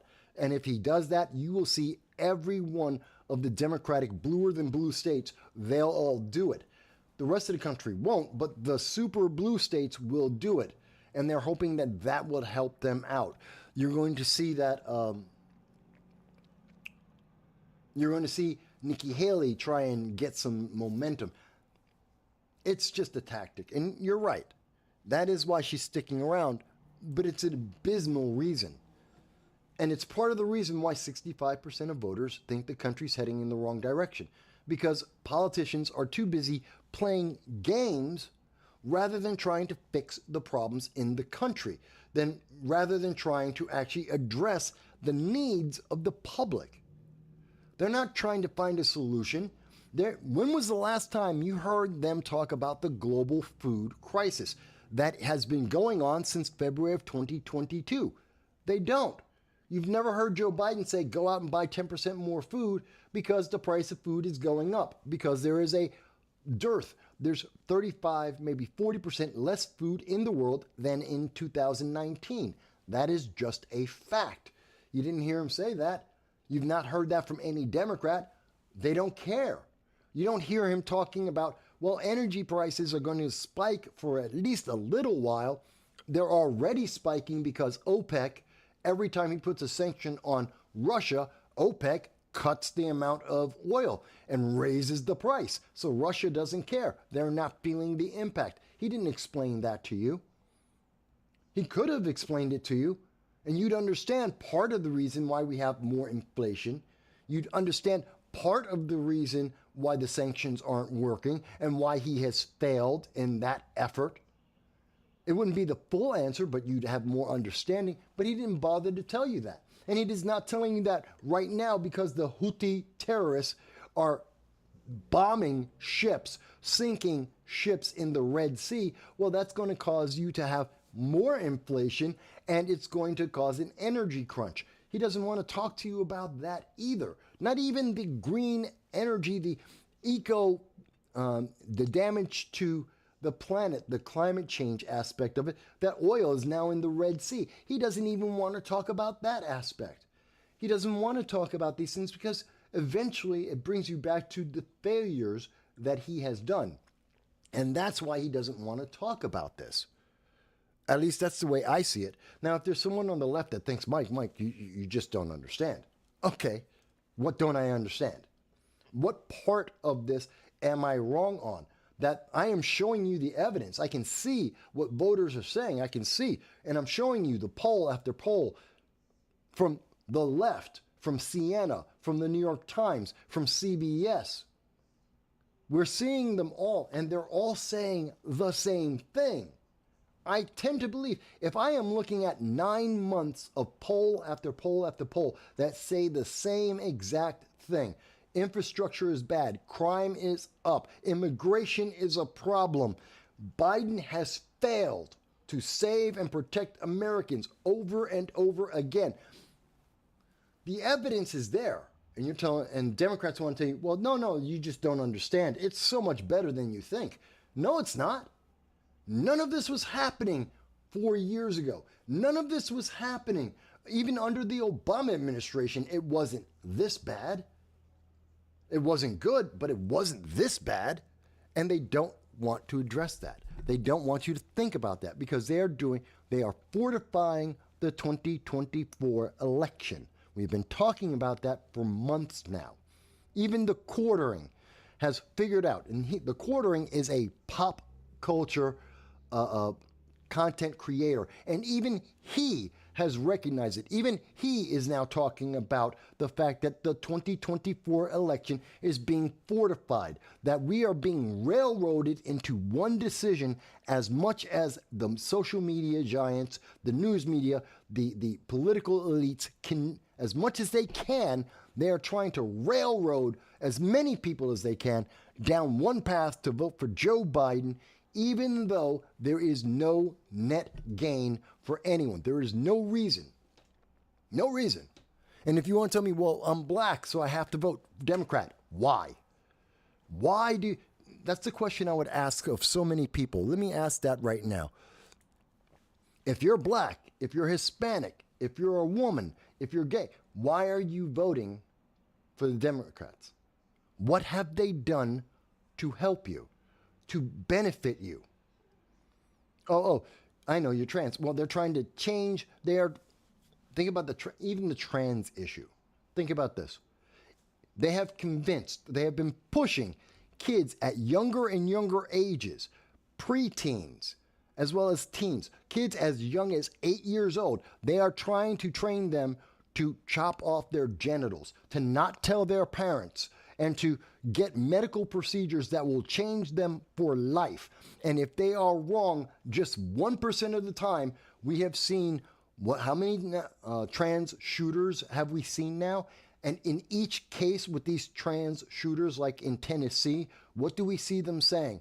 They are so dissatisfied with their life. The promises that were made to them didn't happen. They changed their lives forever. They are suffering and they didn't get fixed. They were sold a bill of goods. And you want to vote Democrat for that? They're telling you. They are so dissatisfied, they are lashing out because they have nothing left that they can do. They are lashing out. They're damaged individuals, and they have been damaged even worse, and they're lashing out. And you're telling me, yeah, support the people who are doing that. We are supporting terrorism indirectly and directly by giving money and food for years now to Hamas and the Houthi terrorists and Hezbollah and Iran. The very people who are supporting and using terrorism against America and Americans right now, and our allies around the world, including the United Kingdom and Japan and India, our allies are being subjected to torture and death because Joe Biden, on day one and since, has been providing food and money to Hamas and Hezbollah and the Houthis and Iran, and they have used it to build up weapons to kill Americans. Why would you vote for that? Why would anyone want to vote for that? And people aren't. And then you can even go back to, what do we see that also, just like with the but the Hunter Biden laptop. Oh, as we go forward in time, we're seeing that the things we were told were true in the past aren't true now. We're seeing the truth is coming out. Just like we saw an appeals court has now vacated the January 6 cases. Hundreds of individuals that were charged with obstructing justice, interference with the administration of justice. This is what they're being charged with: trespassing and the interference with the administration of justice. You know, what Jamal Bowman did. And Jamal Bowman, a progressive from New York City, who's a member of Congress, when he pulled the fire alarm and stopped all of Congress, all of the votes, all of the discussions, the debates, he stopped everything because he pulled the fire alarm on purpose. Looking at the camera as he pulls the fire alarm, knowing that he is breaking the law, not just in interfering with the administration of justice, but specifically laws in DC that say you cannot pull a fire alarm without there being a fire. It is a crime, and Jamal Bowman got away with it. And if Jamal Bowman can get away with doing that, why are American citizens being charged with the same crime for walking around where the police opened up the doors and let them walk in? Oh, I know what you're going to say, but he looks scary. He's scary because guys in movies that wear flak jackets, that wear camo, well, they must be bad guys. He's white, so he must be evil. I mean, we had people like Jasmine Sherman from the Green Party, the fat black socialist. She told us white people are evil, white people are bad, and this is a white guy and he's wearing a flak jacket. He must be evil. Except that's not how the legal system works in America, or at least not how it used to work. That's not a crime. That doesn't mean he's going to commit a crime. And guess what? No one got shot. That flak jacket didn't hurt anyone. He didn't commit that crime. And so he has now been, that charge has been removed. And hundreds, literally hundreds of Americans, easily in the 200 to 400 Americans that have been charged with this crime, now they got to get released. They're innocent. Just like Jamal Bowman. They're innocent. But the left doesn't want to talk to you about that. They don't want you to think about that you were lied to over the January 6th. Oh, I didn't even show you it. Here it is. Didn't realize I didn't switch screens. They don't even want you to realize that you have been lied to. They don't want to even think about this. You're not supposed to remember January 6th, what happened. You're not supposed to remember the charges people have been that have been placed on hundreds of American citizens. You're not supposed to remember that there is 40,000 hours of video you were never shown. And that when we looked at even 10% of that, 4,000 hours of video, you suddenly have a very different story. That doors were being opened for these individuals. That out of the 300,000 Americans standing in and around the Congress on January 6th, there was no insurrection. If they wanted to have an insurrection, they would have had weapons. They didn't. If they wanted to have an insurrection, they had 300,000 people. They could have done it. They outnumbered the law enforcement by about 7-1. If they wanted to take over the Capitol, they could have done it. They didn't.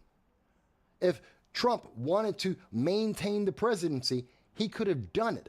He didn't. He gave it up. Their story doesn't make sense the moment you stop to think about it. If you're doing nothing but emotions, well, your emotions may make you want it to be true, but it isn't. It's kind of like what I noticed this week, and I don't think this was a very big story this week. I don't think a lot of people saw this. but the New York Police Department, the chief of the New York City Department of Police, he had to make a comment because the left, the peaceful, peace-loving, oh, pro-Hamas, we have to help Hamas. The Democrats were blocking, once again, blocking streets, endangering people's lives. And we've said that many times on this channel, that these protesters, as they like to call themselves, these agitators, these democratic activists, they always infringe on your rights and your freedoms. They go out there and they try to punish you for not feeling the way they want you to feel, for not obeying the orders that they give you. And these same members of the Democratic Socialists of America, these same Democrats and progressives, individuals that went to Harvard and Cornell University and MIT, these individuals got together in New York City. They blocked the streets, denying people, businesses, the ability to go and come from work, to be able to live their life. They stopped them. And not only did they stop people from being able to go to work and come home to live their life, they also almost got people killed. There was a 911 call. It was an emergency. There was an emergency for the bomb squad in New York City. The bomb squad was called out, and it was because a taxi driver, an Uber, thought there was a grenade in his cab. He thought there was a danger, an explosive. A grenade might go off and blow up. This is in New York City. This is in downtown. Hundreds, if not thousands of people could have been affected. The New York Police Department sent their bomb squad immediately to try and save people's lives, to do their job. And it was the progressives, the pro-Hamas protesters, the same people in Michigan, the same people in the Democratic Socialists of America, the same people that support Ilhan Omar and Rashida Tlaib, Anna Presley, Alexandria Ocasio-Cortez, the squad. Their people stopped the New York City Police Department from being able to save lives. If that grenade was real, if it went off, how many people would have died?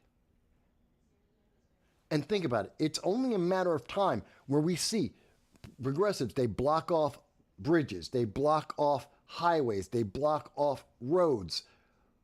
Over and over again, they deny people the ability to live their lives, to have their jobs. They're punishing the public for not obeying progressive feelings. What happens when someone dies? And that could have happened. That could have happened on March 2nd. That could have happened this weekend because of the progressives, because of the pro-Hamas protests. And I'm sure Harvard was very proud of this. I'm sure Claudine Gay was all cheers and rooting for this. I'm sure that Jasmine Sherman and Claudia de la Cruz were giddy because, oh, look, the police were stopped from doing their job, saving people's lives. But you're not supposed to think about that. That wasn't national news. It should be national news. The entire nation should understand the consequences of these radicals and their radical ideology. They want to support the very people who want to kill and have killed Americans. And they're willing to do it at the cost of other American lives. Think about that. They are so happy to support terrorism that they are, in fact, creating more terrorism. At least that's the way I feel about it. To deny the police to save lives, I believe is an act of terrorism. I think that's insurrectionist. I think that's evil. And if this was, I believe you can charge them with attempted murder. They stopped the police in an emergency from saving lives. That's attempted murder. Maybe you want to call it manslaughter because they didn't necessarily intend to cause people to die. But they knew what they were doing. They were angry at the police. They didn't want the police to get through. They blocked the police on purpose, not just blocking the road, but then they went up to the police bomb squad vehicle and made sure that they were pushing on it and blocking it. They were endangering people's lives on purpose. That's at least manslaughter. I think it's second-degree murder. Thankfully, no one died. Attempted murder. Let me be correct. Attempted murder.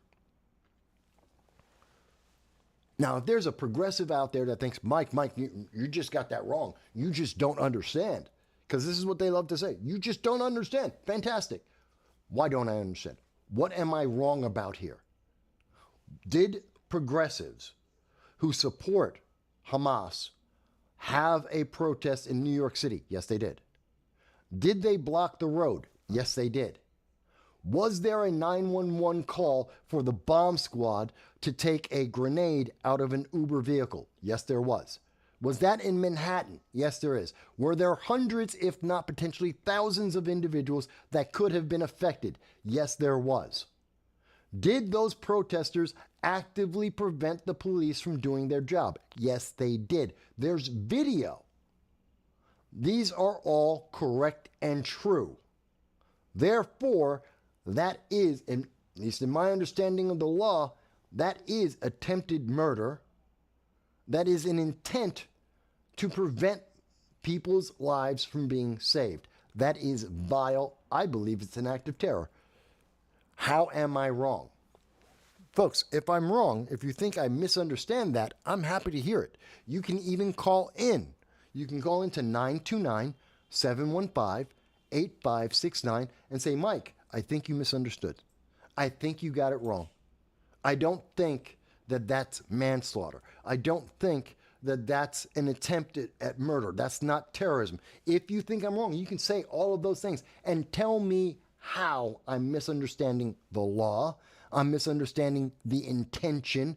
I'm misunderstanding the actual actions that those protesters, those pro-Hamas protesters from Harvard, tell me how I misunderstand what they did. And because the left can't, they can't argue their position. They can't justify this because I am correct that this is an act of terror, that this is an act of supporting terror around the world, that this is endangering the lives of American citizens because I am right. Their answer is, we don't want to talk to you. That's it. And social media will punish my channel. They will obscure my channel. They will hide me so that you can't be seen. So I can't be seen. They will hide us. Which is why it's so important that you like, share, and subscribe. We don't ask that a lot on this channel. We don't ask you for a lot of things. I mean, if you want to join the Patreon, it's $1.50 a month. Fantastic. But what we really ask you for is just to like, share, and subscribe, because we're pointing out what the media won't. The New York Times should be talking about this. MSNBC, CNN, ABC News, CBS should be talking about this. They should be talking about the consequences of this. And they should be telling people, and this is how bad it could be. The next time people might die. These guys might kill people. And they're doing it so that the people who did kill Americans can get more support. Do you want to reelect AOC knowing that she supports this? Do you want to reelect Anna Presley? Do you want to support Rashida Tlaib and Ilhan Omar that are telling you that they have to defund the police? Do you want to support Claudia de la Cruz or Jasmine Sherman, who are telling you that they want to disband the police, to completely remove any protection you have from these psychos that are more than willing to watch you die because of their feelings. But that's something, no one wants to talk about. The news media doesn't want to talk about that. How dare you talk about that? How could you say that about Claudia de la Cruz? I mean, look at her. She's a woman, I think. Maybe. Could be. She could be a man. Could be a toaster. Can't really tell. I mean, just look at her. You can't tell by looking at her. She has to tell you. She didn't tell me she was a woman, so she might be a toaster. Don't know. But, how dare I say that because she wants to destroy the Constitution, because she wants to destroy the police department, all of the police departments, destroy them completely, leave you defenseless, just because I say that is not going to save anyone's life. In fact, that would endanger lives. I'm the bad guy. Oh, Mike, you just can't say that about her. Why not? Why can't I say it? Oh, she's Hispanic, so am I. She's black, so am I.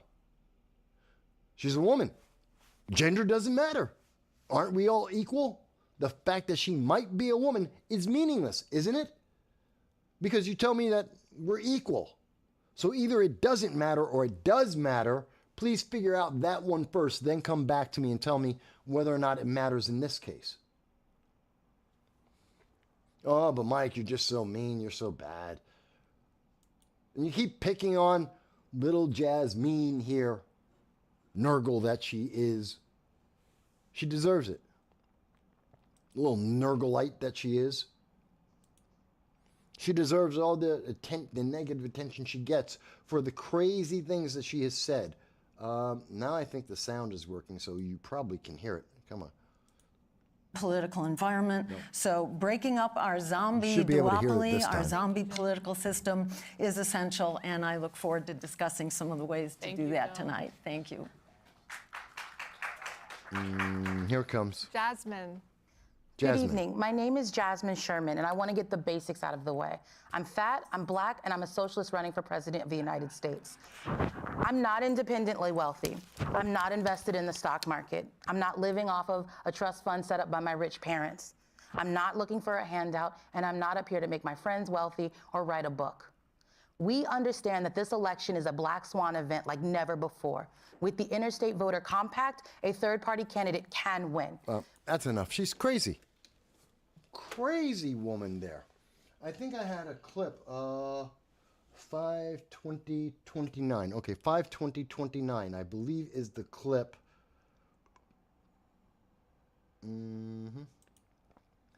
This is some of her other craziness. This is what I'm the bad guy for pointing this out to you, to let you know that there are crazy people in the Green Party, in the Progressives, in the Democratic Party. This is what they believe. These are some of the things they are saying. She was saying this hoping to get national coverage. Listen to what she had to say. I know what was done in the past, but I don't follow suit with people who don't look like me. And you know what Trump and Biden look like. It's time for younger people. It's time for marginalized people to lead. It is time for us to put money back in Americans' pockets, and they can't afford for us to wait and make a commission. She's a racist, ageist, vile person. Angry and spiteful. And this is what they want.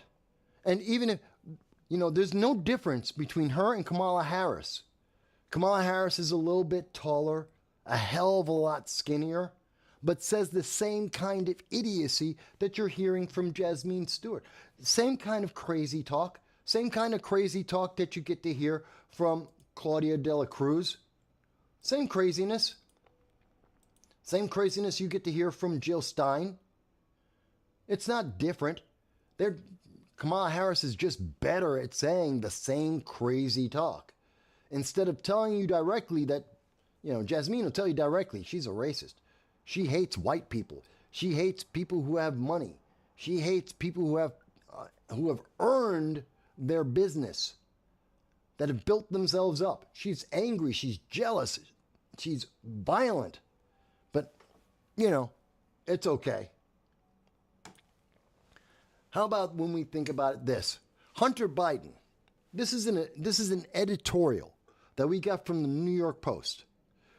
How long did the mainstream news media tell you that the big guy, there was no big guy. It didn't exist. It was made up. It wasn't true. Hunter Biden himself, under oath, has admitted, yeah, there is a big guy, that Joe Biden does get a cut from his family, as the emails have told us for years now, that yes, he does get a kickback from his family. Yes, he is the big guy mentioned in contracts and negotiations. That Hunter was trading on his father's name and political connection, and he made millions off of that, which is illegal. And he's told us this, and we knew this, and we were told we're the bad guys for holding Hunter Biden accountable for the very crimes he has committed, that he is now admitting to us. And now this liar, Hunter Biden, is standing in front of our face, and he is telling us, oh, just because I lied on federal documents to get a gun illegally, just because I lied about being sober when he was on drugs, just because he lied about getting rid of his gun by throwing it away in a dumpster behind a school filled with kids, yeah, he lied about that, but we should trust him now. He lied for years, saying the laptop wasn't real, but it might be real, saying that the emails, they're not true, but they are true, saying to us, there is no big guy, until he admits there is a big guy who's involved with his deals. Joe Biden has said, oh, I'm not involved in any of the meetings. I've never been to the meetings, except we have 20 examples of him being in the meeting. And now we have Hunter saying, but this time I'm telling the truth. It's like the boy who cried wolf. Why should we believe you? There's no reason. You have no credibility. Every bit of the credibility that someone could give to you, you have chewed up and spat out each and every time. And yet he is still protected. And I don't hear people, well, Jasmine, she hates him just because he's white. But you don't hear the mainstream media talking about this. You're not supposed to think about this. You're supposed to vote Biden. Vote for Joe, because Joe is great. He's a good guy. Don't worry about the money he got from China. Don't mind the fact that he was peddling his influence around the world. Don't worry about the fact that he lied to the American people's face to get elected. And since he has been elected, Joe Biden has lied to the American people repeatedly, including things like lying about the Americans that he abandoned in Afghanistan, the Americans he abandoned in the Ukraine, the Americans that he abandoned in the Sudan, and the Americans he is not helping right now in Gaza, as he aids the guys, the criminals, the terrorists, Hamas, that killed Americans, that took the hostages in the first place. Mike Bowie mentions, and Mike Bowie, you're correct. Obama was untouchable. Hillary's untouchable. The Bidens are untouchable.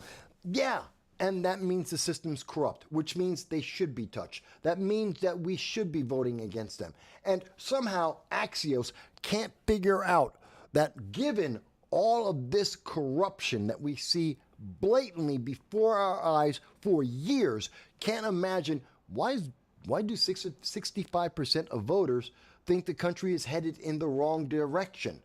Why is it that we see CBS polls where people don't want Joe Biden and they think that he screwed up America? How could that possibly be happening right now when we're watching the problems, the issues, as they come home to roost? It's insane. It's insane. I mean, again, I'm more than happy to hear from anyone on the left anyone on the left, the progressives, the moderates, the socialists, the Democratic Party. Hey guys, I'll go on any stage, anywhere in America, and we can have this discussion. We can do it live. No tape, we'll go live. Pay my ticket. I will go to any college. I will go to any stage. I will say this nationally as well as locally. I'm more than happy to debate this and present this information to the public. The very same information that they are denying the public, so that we can have this conversation, so people know what they're voting for. But that wouldn't fortify the 2024 election.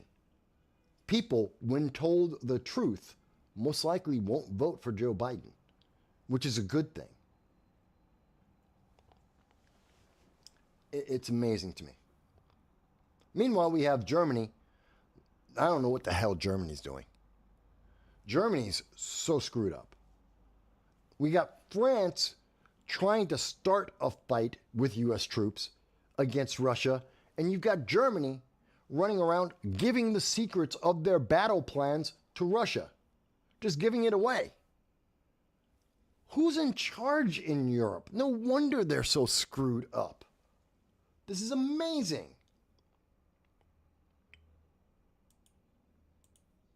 What is this? Yeah, I covered that. Okay. Look, we've covered a lot of ground here today. And I think it's important information.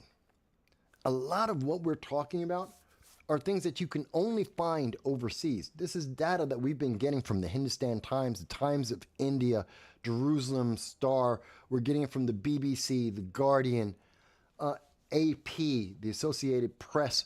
You've got to look beyond the news, MSNBC, the mainstream approved media. And when you do, you see the reality of what's going on and how bad it is. But you also have a solution. You can go out and vote. As much as Merrick Garland is out there right now trying to convince people you don't have a choice, you have no power, you have no agency. That is what Merrick Garland is trying to convince people right now. Merrick Garland is trying to convince the American people, specifically Black Americans, you have no agency. You have no voice. You have no ability to make things change unless the government, in particular Merrick Garland, does it for you. That's insulting. That is insulting. That is vile. I'm sorry. We can vote, and we do vote, and we are registered to vote. But a lot of Black people, a lot of Hispanics don't want to vote. A lot of white people don't want to vote. There's a reason why less than 6 in 10 people are voting in elections, whether it's presidential or even less in the off years. Why are so few people voting? Because they can't stand the corruption of people like Merrick Garland as they use them. Oh, it's all about racism, and I'm going to help you with the racism. No, you're not. You're the one who actually put the racism in front of us. You're the one who's protecting the racism. Oh, I've got to protect Black votes, as you are perfectly happy with the voter nullification of denying people to get on the ballot. You're playing both ends of the stick. At the same time, you got candles lit on both sides. It's evil. It truly is. All right, folks. So we've been on for about 3 hours, 3 hours, 15 minutes in total. 4-hour show, 3 hours and 15 minutes today. We covered a lot of different things. If you're watching the show and you made it this far, I appreciate it and I thank you, especially if this is the first time you've ever seen the channel. Yes, I know sometimes it seems a little bit out there. It's unscripted, folks. This is me having a conversation with you, taking your phone calls. This is my knowledge over the last well over 18 years of political commentary. This is remembering the things that they want you to forget and putting them in context to let us understand if Joe Biden was corrupt in the past, and we have evidence that says seems like he was. we would imagine he's going to continue to be corrupt in the future because he's not being held accountable. Your vote makes the difference on that issue. We can see that the lack of foreign policy has diminished America and endangered not just American lives, but lives around the globe. You can change that. Your vote makes that difference. It's very important. Even if you believe in RFK, even if you believe in a third-party candidate like the Libertarians, Mike Termott, Lars Mapstead, Chase Oliver, make yourself be heard. The time is now because we are running out of time quickly. Now, I thank you. I know it's unscripted, so you're hearing me raw, but don't just trust me. Look at the sources. Look at the stories that I'm presenting to you, how we have been doing that for well over 18 years now. We have been giving you the information and showing you the sources, showing you the stories, showing you the laws and the bills and the legislation so that you can make up your mind and make your own decision. You are the power of America when you take action. And America, I've said this before, America is loved and hated around the world because when Americans pay attention, when Americans are unified in purpose, when we are unified in will, we change the world. We change the maps. We change the quality of life. We change the ability of people to live longer and better lives. And we have been doing that for over a century. America is the benefit to the world. And as much as people like Claudia de la Cruz and the Democratic Socialists of America, Ilhan Omar and AOC, as much as they try to promise you that there'll be a better, the grass will be greener if you join their side, it never is. The only thing that has successfully lifted people out of poverty, the only thing that has helped people become more free, have more of a voice, to be more involved in their government, the only place that has been able to do that is America. Not that we're perfect, but it doesn't get better than this. And the more and more we allow the progressives, the Democratic Socialists of America, the establishment to whittle away at our Constitution, our amendments, our freedoms, the more that we allow them to whittle these things away, the more we become just like everyone else, the worse it becomes for America and the world. That's what I believe. Got a comment from Dow. Hey, Dow. Dow is with us, and Dow says, George Takei will die on the hill of supporting the Democratic Party because they support, quote unquote, the LGB agenda, yet holds the cognitive dissonance, blaming the American people for Japanese internment. Yeah, it's insane. You know, I find it interesting that people like George Takei, he's on one hand saying, you know, Democrats support the LGB, but they also support Hamas that will kill you for being LGB. George Takei is there trying to support Palestine and they'll kill him. He's trying to support the very people and the very ideologies that would eliminate his voice and his life. It doesn't make any sense.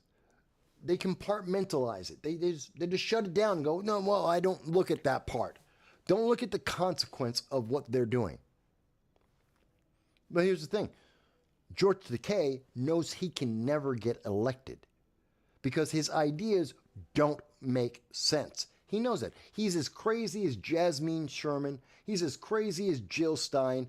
He's as crazy as Claudia de la Cruz. He knows no one will ever vote for him because he makes no sense, because they don't have his feelings, and he can't make you have his feelings because he's trying to take advantage of you. And as good an actor as he might be, he's not that good. I don't know. That's me.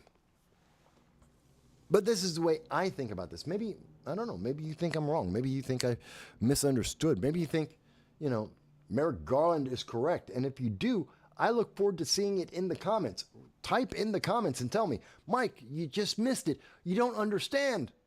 Black people, there's evidence of black people not being able to vote. I don't know where it exists because no one's ever found it. They've been looking. They've been looking for a long time now. Stacey Abrams was trying to find the evidence. Didn't exist. We were in Congress. Couldn't find it. Didn't exist. They've done studies. Doesn't exist. Does not exist. I know there's a feeling. Merrick Garland has a feeling, but he doesn't have any evidence. Because when he speaks, he tells you. He won't tell you. Name a state. Name even one state. There isn't.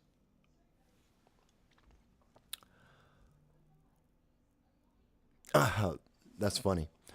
So user has been banned says that Brent Spinner is better anyway. He is. Data. For people who don't know, Brent Spinner is Data on Star Trek Next Generation. Hey! Oh my God, Grace. I just noticed. Okay, so this is my fault. Gracie has been going crazy on Rumble. I didn't check it recently. I apologize about that. Teabagging Therapist, hello. Thank you for being on with us again. I apologize. I stopped checking in the second half of the show. I stopped checking Rumble for the comments, and that's my fault. So I apologize to you guys about that. But I did see you.